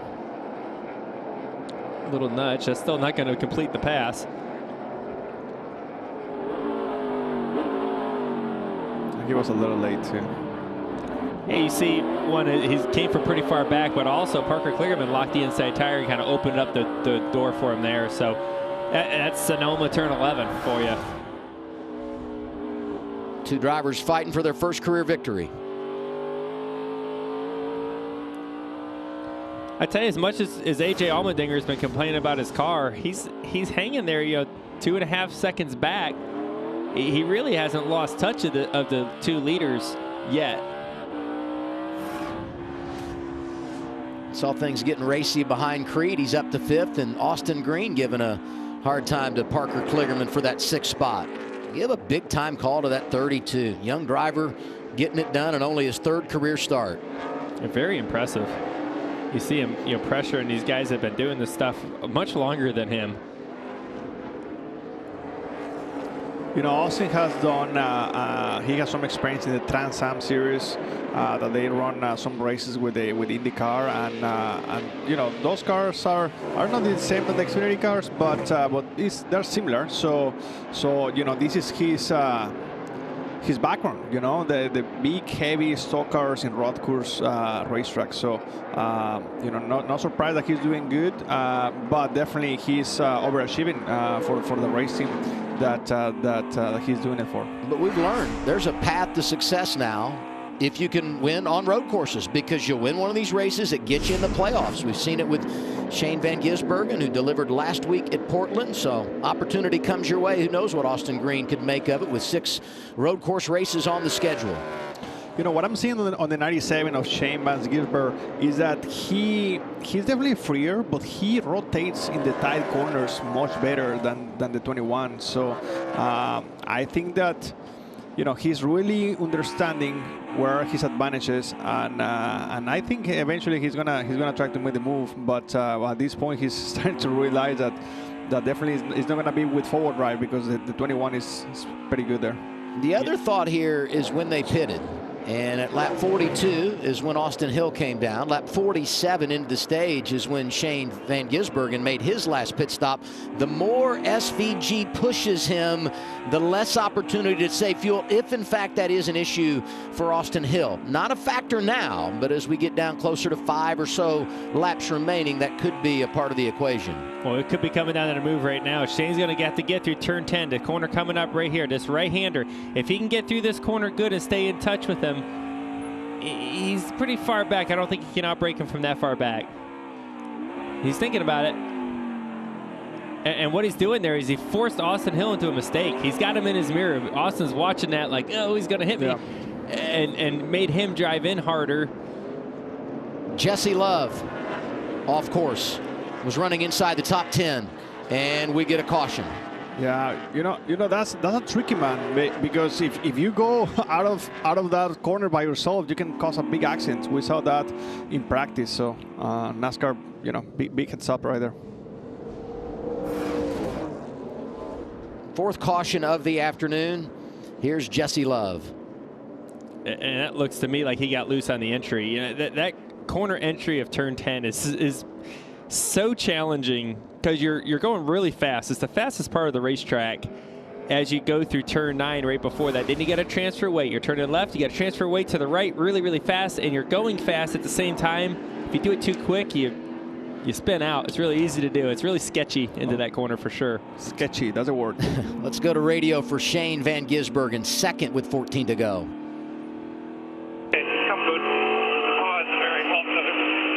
And I think I heard I'm good. We'll do the green ones off, and then we can go with the driver stuff. That would be the pink one. That's only if we start having a problem again. Those will be what we go to first, green and pink. Copy, thank you.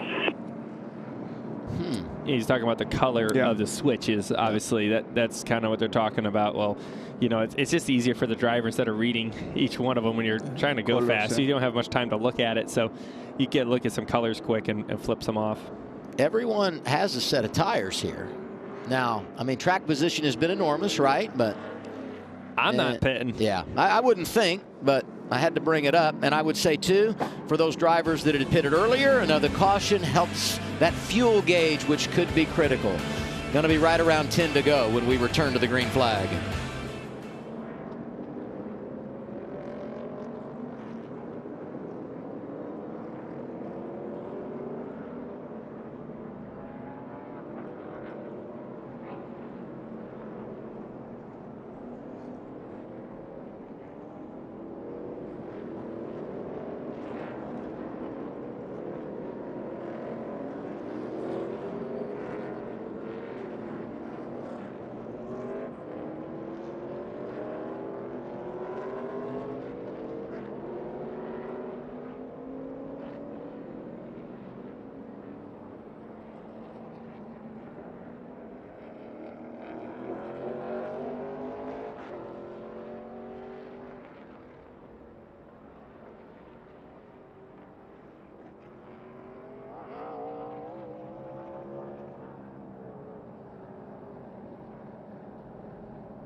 That's Josh Williams.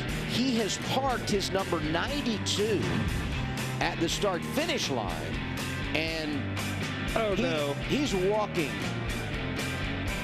to the garage. Look at this. What an exit. Wave and see you later.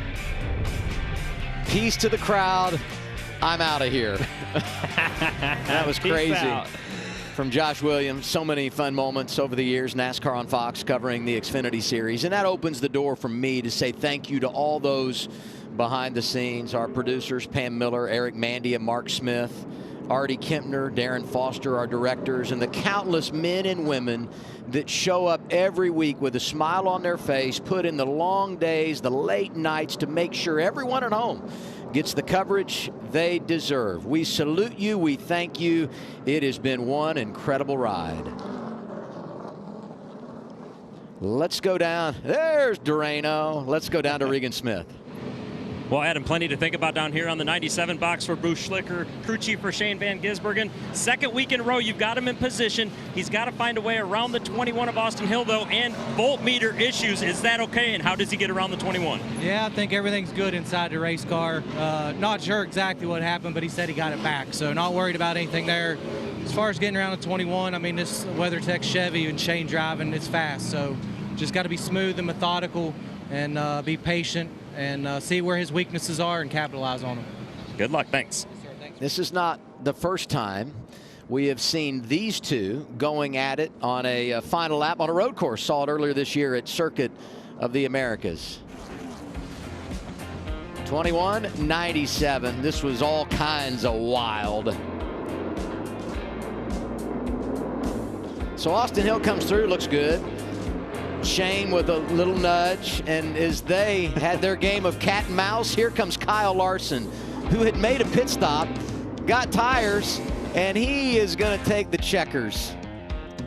And that was just racing at the end, right? Because you saw into turn one, Austin Hill ships. Yeah, that was a payback, man. Like, he has the opportunity to pay him back. He said, "You're sure not going to win the race after that." Yeah, Shane was not going to let him win the race. I would call that even. What do you think, Joey? Well, if I'm Shane, I didn't win the race, so I'm calling it not even. That's me, though. He not only didn't win the race, he got penalized, finished 27th. It was the worst lap I've ever seen from someone. Such disappointment there. But the penalty came at, I'm going to throw you under the bus again. It came because on the S's. Yeah, I know that. I know. I just have to throw you under the bus in the last opportunity here. I deserve it. Hey, we want to salute Nelson Hastings, who's been unbelievable for us here at Fox. There's Nelson. He'll work the NFL season in the fall. He'll do the Super Bowl, and then he's calling it quits. But he has been a mainstay on the camera stand, and appreciate everything he has done. Great career for him behind the camera. Cheers to Nelson. I tell you, the team that it takes to run these broadcasts, I never realized it until I got up here into the booth and you see everybody and you hear all the stuff that's going on. I know the fans probably don't realize it. I didn't realize it either. But it takes a true team to put on a broadcast to actually show the race and make it entertaining to the fans at home and tell them the whole story. It's really impressive. We're done with Xfinity and Cup, but our truck coverage continues throughout the remainder of 2024, all the way to the championship. Next up for the Tailgaters, Friday, June 28th in Music City, 8 o'clock Eastern on FS2, when Clint Boyer will be behind the wheel. How do you guys think my amigo Clint is going to do on that one, eh? He'll be fine. He's going to be fine. It's a short race. His attention span will be fine. I just hope he doesn't party too hard the night before. He's a racer. He remembers how to do it. Well, big restart, guys. This is for the win, boys. 12 laps to go. I think you said that on the last restart, actually. I know. Every single restart is for the win now moving forward, Adam. 11 laps to go. Austin Hill, Shane Van Gisbergen. We're green again in Sonoma. Well, Shane gets a good start there on the outside. It's going to be hard for Austin to clear him.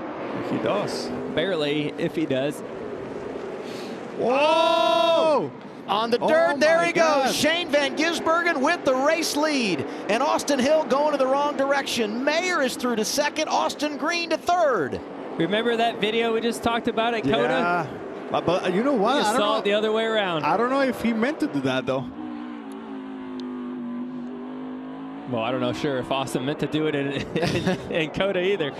Yeah, he put 2 tires on the dirt. That's what happened. Oh, we'll hop it in. It's going to be sideways. Contact with A.J. Allmendinger. Now he's going to be pissed. Now he's going to be pissed. Or you can spin her around. No damage. All this happening turn 7. And down through the S's is where they go now. Here they are up in the for the lead on the restart.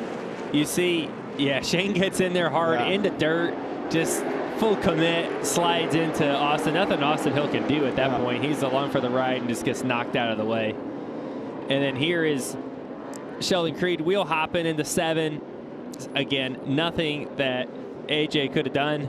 Just takes the hit in the door. And unfortunately, with this many laps left in the race, there's no time to recover. This is the perfect example that 8 tires were better than 4 twice, right? Yeah. Yeah, it's nothing else Austin Hill could have done right there.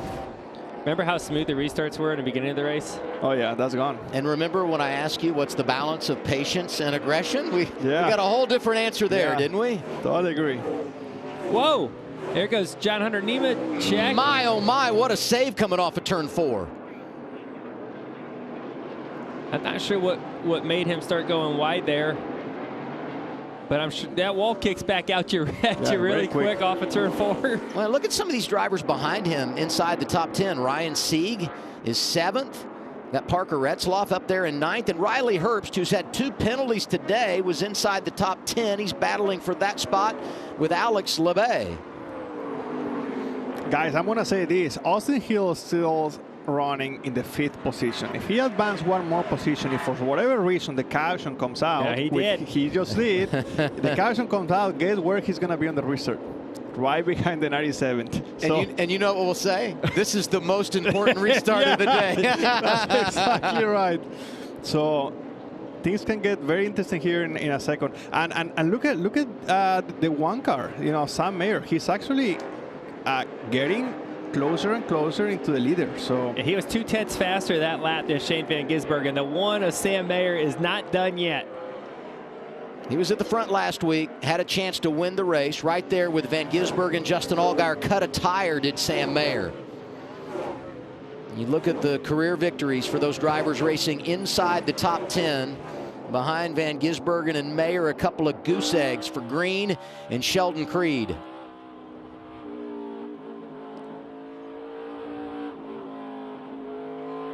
Green, you look at that. That's that weight transfer I talk about. When you go from left to right, it gets loose like that. Here's Sam Mayer on road courses. We talked about it. 3 wins. Look at the top 10s. 8 out of the last 10. When I mentioned he was going to be top 5 again last week, if not for the problem. We kept wondering, when is this young, talented driver out of Wisconsin going to win? He got it done last summer on the road in a home game, and since that time, he has just been incredible at this style of racing. Won it at the Roval in the playoffs, made it to the championship 4, and there's little doubt he's going to be a big-time player when it's time to run for a championship again. 43 is Ryan Ellis, around in turn 11. He gathers it up, goes on. We stay green. That last lap, Shane was a couple tenths quicker than Sam Mayer, so they're kind of flipping back and forth lap to lap. Who's faster?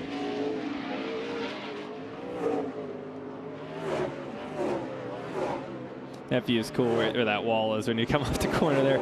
It's as close as it looks.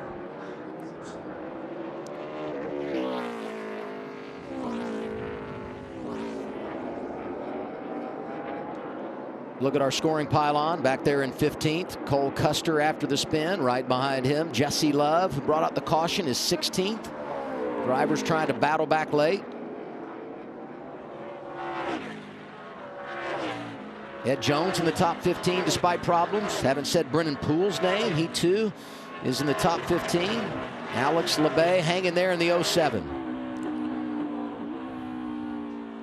Here's AJ after he got taken out there in turn 7. He's fallen way back in the running order, back in 23rd from running in the top 3 or 4. Top 5, yeah. That's not good.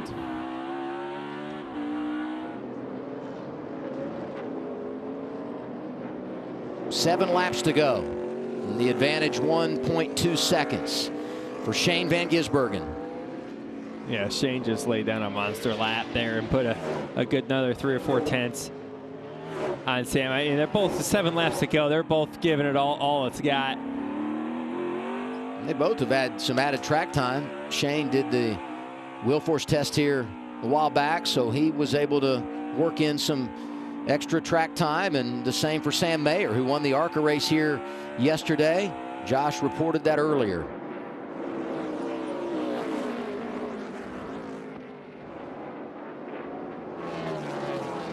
Shane just reminds me so much of Marcus Ambrose. Oh, yeah. You know, when Marcus got over here, we're like, wow, it's like a whole different level. Yeah, and it took everybody a minute to figure out what he's doing and try to get better.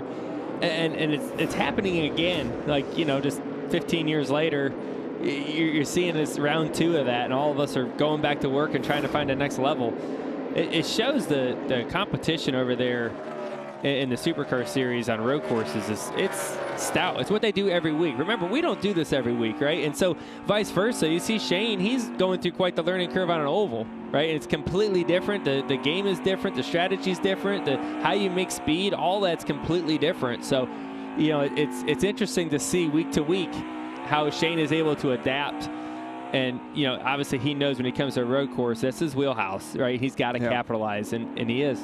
You mentioned Ambrose, and Shane was telling us this week on NASCAR Race Hub that they visit basically every week to have a conversation about the upcoming track. And Shane said it's been great for me because it's a reminder of all the things I need to know about where I'm going to race. But he said it's also been good for Ambrose because he gets to talk racing with an old buddy every week. And he said, I think he kind of enjoys that. So it's a real neat connection between the two. Something that Shane's doing that's different than everybody. When he's downshifting into turn 11, I've been listening to this all day, he skips third gear. He goes from fourth and he goes straight to second. He doesn't go, he's kind of just going over and back down into second. You know something, that's something that Marcos Ambrose used to do as well. I remember seeing his onboard cameras, and I feel like something about their style by using the clutch, right? I was talking about this earlier about the advantage of using the clutch with these race cars is that you avoid the wheel hub, which we have seen a lot of people spinning out on braking zones because of the wheel hubs, and that's something that his style just works so good with these race cars to be able to avoid that issue on entry of the corners. And I don't know about you, but I've tried after this, like, maybe I should start using the clutch when I downshift. So, you know, I gave that a shot a few times. I'm left-handed. It's like riding with my right hand. It feels so foreign, not even close to like anything I should be doing. And I thought, I don't know if I have enough career left to learn how to do that good enough to actually pay off, right? Yeah. Like, we're gonna lose a lot of races trying to get good at that. It's just a different school of thought. It's definitely different. Let's highlight some of these drivers in the top 10. Can't say enough about Austin Green, riding fourth right now. Only his third career start. Behind him, Austin Hill. He's right up there, had a chance to win the race, but got pushed wide on that restart, is now in the 5th position. John Hunter Nemechek driving the 20. He won in that car earlier this season at Las Vegas. He's 6th right now. What about Chandler Smith? I mean, he was just wrecked 20 minutes ago. Right now, he's running the top 10. He's one of those drivers trying to win the regular season championship, so all the points are big for him. Same for Justin Allgaier. He's been rolling lately. 7th is driver 7 with 4 to go. Ryan Sieg's had an eventful day, but he's in line for a top 10, although they're stacked up behind him. There's your guy Chandler Smith, and right behind him, Parker Retzlaff. 2 drivers from Jordan Anderson Racing inside the top 10. And just outside the top 10, as we look at Retzlaff, teammates racing for position. You got Riley Herbst and Cole Custer trying to recover when he got spun around earlier. And now for second, here's Creed. Creed, you can see his wheel hopped a little bit down, and they're still able to control it. Looking pretty good. I'm sure Sam was pushing really, really hard. He was able to keep up with Shane for a few laps and probably overheated his tires a little bit. You know, I've been paying attention to the lap times, and actually Creed, he's been able to be, he's been able to match the leader for quite a bit of the last handful of laps. So, I mean, I don't think he's going to have a lot of time if this stays green, but it seems like he has pretty good pace. For a driver that made an unscheduled pit stop 14 laps in, I would say this is good. And man, you hate this for Ryan Sieg. Running top 10, goes off course with under 3 laps to go. And there goes Preston Pardis in the 50. Shane Van Gisbergen's like, get going. I don't need a caution in another restart. For now, we stay green. And this is what happens at the end of these road course races. Everybody's sending it in there, right? Like, you get position, they're going to fire it off in there. And let's see what happened at a 39 of Ryan Sieg here. Kind of what I talked about. It's kind of fire it in there, and Retzlaff just gets it in the back of him. Yeah. Could be a conversation post-race after that contact. Yeah, where I came from, you can kick somebody's butt. Okay, there you go. Oh, okay. Okay, something happened here. Okay, so that's... Okay, never mind, Adam. He had a reason for that. Well, I still wonder why Sieg made that move in the first place, right? He obviously went to Durham off of 11 for some reason. 2 laps to go. Van Gisbergen leading by almost 3 seconds. He just wants to get back around, see the white flag, and know that we're not going to overtime. He won't have to deal with another restart.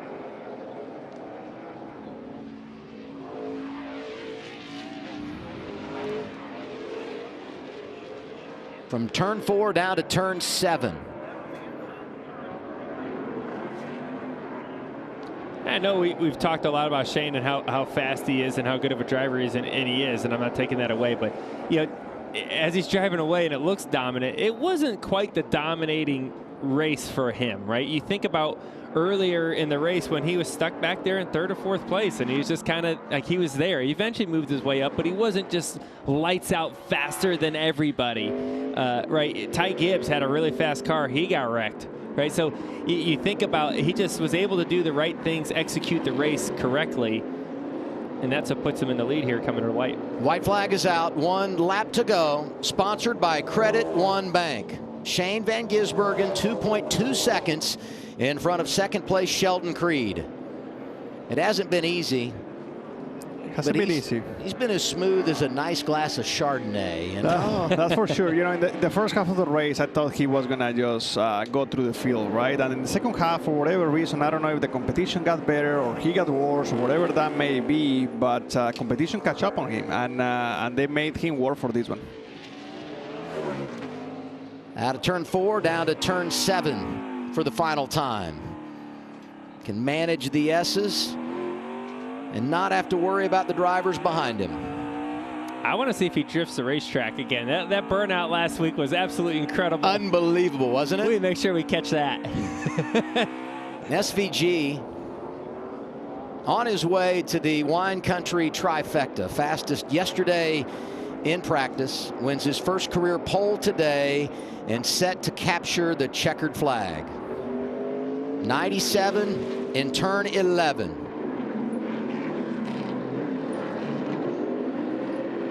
He is impressive. 35 years old from New Zealand. Back-to-back victories for Shane Van Gisbergen. Great job, man. Great job. Very happy for Shane. Great job, man. Great job, team. A lot of adversity. Found a way to get it done for us, buddy. Awesome job, guys.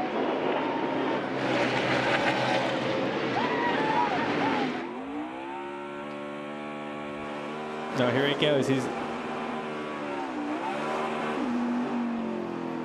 As he does a burnout right by Austin Hill, who's not happy with him. Oh, yeah, that's true. And a little salt to the wound. Rained on his parade, didn't he? Oh, look, he's still there. Well, I'd say they're even from Coda.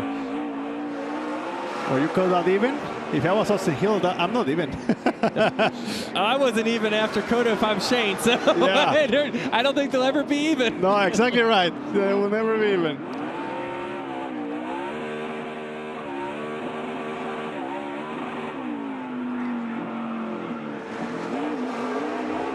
It's pretty cool. This is pretty cool, guys. That's really hard to do in a stock car, guys, just so you know. Drifting is a really hard thing to do. But when you don't have a car that's built for it, like a stock car, it's pretty challenging. Second career win for Shane Van Gisbergen. Colleague Racing has now won 11 times on the road. That's the best among active teams.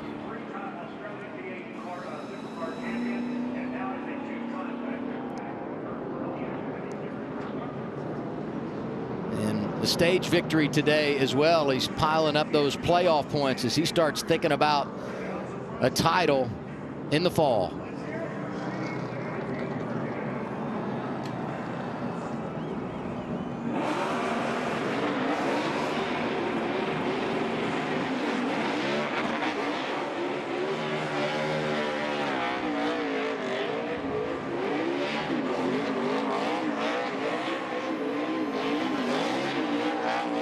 Smoke show on the front straightaway. It's a nice show right there. This guy's got the burnout stuff figured out for sure.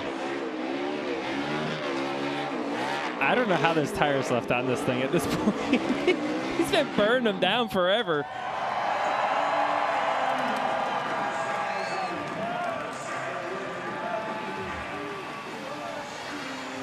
He still has tires.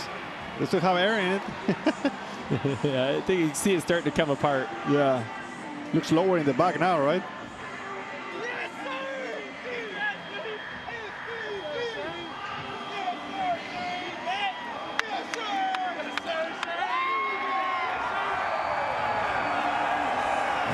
The fans love him. Yeah, no, definitely. He's a great guy, man. Always with a smile on his face.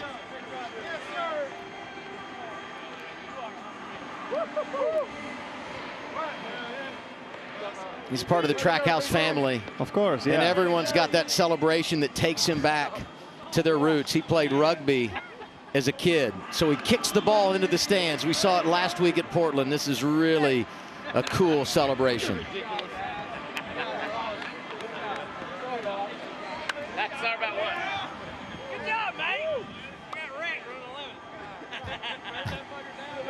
What he said with 11. Got wrecked running 11.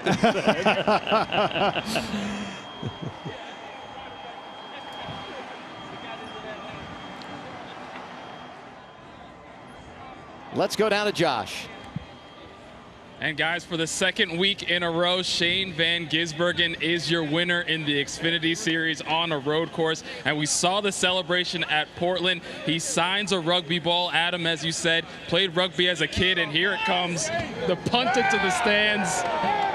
And he just missed it. Oh, man. SVG, first of all, congratulations on the win. Bring me through the final restart where you were able to take the lead and what it took to get out front there. Firstly, got to thank these guys so much. Corlick Racing, WeatherTech Camaro got beat up again, but man, what a race. Adventure up and down all day. And yeah, that last restart, I just given it all I had, and two guys going for the same real estate come together. So yeah, it was pretty awesome though. Like a lot of fun. Hope everyone enjoyed the show, and yeah, pretty awesome back-to-back weeks for us. You know, we've talked about the ups and downs in this season and getting used to what this series is, but you're able to flex your muscle when it comes to these road courses. What is it like for you to be able to show what you got when it comes to this style of racing? Yeah, it's awesome, and the work we did between weeks to make the car better again, and it was an awesome race with Ty Gibbs at the start. We were really pushing each other, but yeah, special to win 2 road courses in a row and one day dream about winning on an oval. Shane Van Gisbergen, your winner at Sonoma, guys. Austin Hill comes home in the 5th position after battling all race long, leading a number of laps. The restart with 11 laps to go, though. We get to the top of turn 2. You heard what Shane Van Gisbergen just said. A couple of guys battling hard, and they came together. What was it from your perspective? I didn't really see the replay the best. It blacked out, but you know, I'm gonna leave it to the keyboard warriors on this one. I'll let them figure out what happened. I'm sure no matter what comment I say, it'll be wrong. So yeah, I mean, we're sitting here watching it here. Yeah, I don't know. I plead the 5th. I'm not gonna say anything about it. We'll just go on to the next one. Good hard racing. Bennett Chevrolet was as fast as Xfinity Internet. We were holding off SVG there for a while, had that caution. I knew it was going to be tough on the restart, and didn't work out, but we had a good points day, finished in the top 5. Can't ask more than that. Thanks, Austin. Second straight week, it's Shane Van Gisbergen who finds his way to victory lane. And as I said, he's piling up those playoff points. We want to say thanks to everybody who's been a part of NASCAR on Fox over the years. But before we get into all of that, your reaction to what we saw today on track, SVG does it again. Absolutely. I mean, just incredible performance all the way through. He executed the race. We know he's fast, but we already said it. He had to fight through a lot of adversity today. It was fun to watch the race. There's a lot of interesting things that happen. I can't wait for tomorrow. Yeah, it was a great race. You know, Shane, definitely, he was the fastest car yesterday. I think that today he had to work for it. You know, Ty Gibbs put on a show there for us, along with Shane, Austin Hill, AJ Allmendinger, even though like, he was complaining a lot, he was pretty quick. And, you know, he was in the top 5 before he got spun out. So, yeah, great racing from all the way to the middle of the pack. So today wraps up our Xfinity Series coverage on Fox. It's been an unbelievable 10-year run. You guys have been there for most of it. Your thoughts on getting to come up and be a part of this in the booth? I've absolutely enjoyed it. Obviously, I do. I'm up here so much. Like I said earlier, the team that it takes to put on this broadcast for all the fans to enjoy NASCAR racing is second to none. It's so much fun to see the professionalism, the detail that goes into it, the notes that get sent to me early in the week of all the things that may happen and has happened up here before any race. It's incredible to be a part of it. I have enjoyed every bit of it. I'm going to miss it for sure. This has definitely been a fun experience for me. Yeah, what can I say? You know, I'm super proud to have had this opportunity. I have learned a lot. Just like Joey said, and you were talking about it earlier, we're so competitive that once we do it once, we want to get better at that something. So thank you so much for the opportunity, and hopefully, you know, we get more things amazing in the future. I know that Fox is going to stick with the truck series. You never know. We may do a couple truck races here and there. Well, there's no question, because we've had these drivers coming up from the Cup Garage. Our coverage has been unique. A special thanks to the fans who have joined us each and every week. They are the most loyal in all of sports. And we say thank you to the teams as well, the drivers, the crew chiefs, and the owners who have allowed us to tell their stories every Saturday afternoon. We're back tomorrow, race day, 2 o'clock Eastern time on FS1. We go to Fox at 3, and then it's the Toyota Save Mart 350 from right here at Sonoma at 3:30 Eastern time. The final chapter has been written for the NASCAR Xfinity Series on Fox. Our congratulations to Shane Van Gisbergen, who wins in Sonoma. Here's a look back at some of our greatest memories.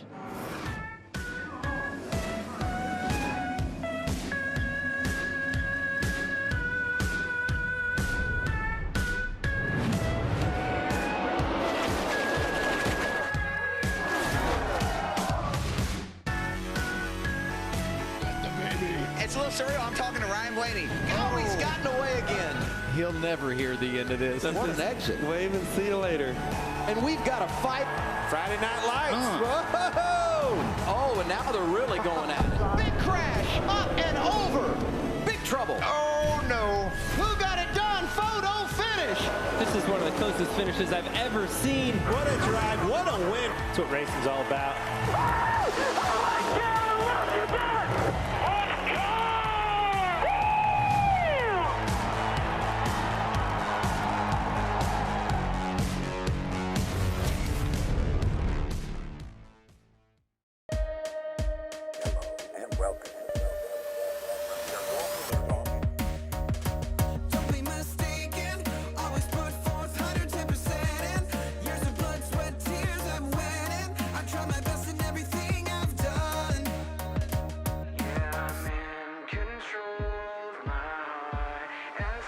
So if you wanna go up to the top, you may only get one shot.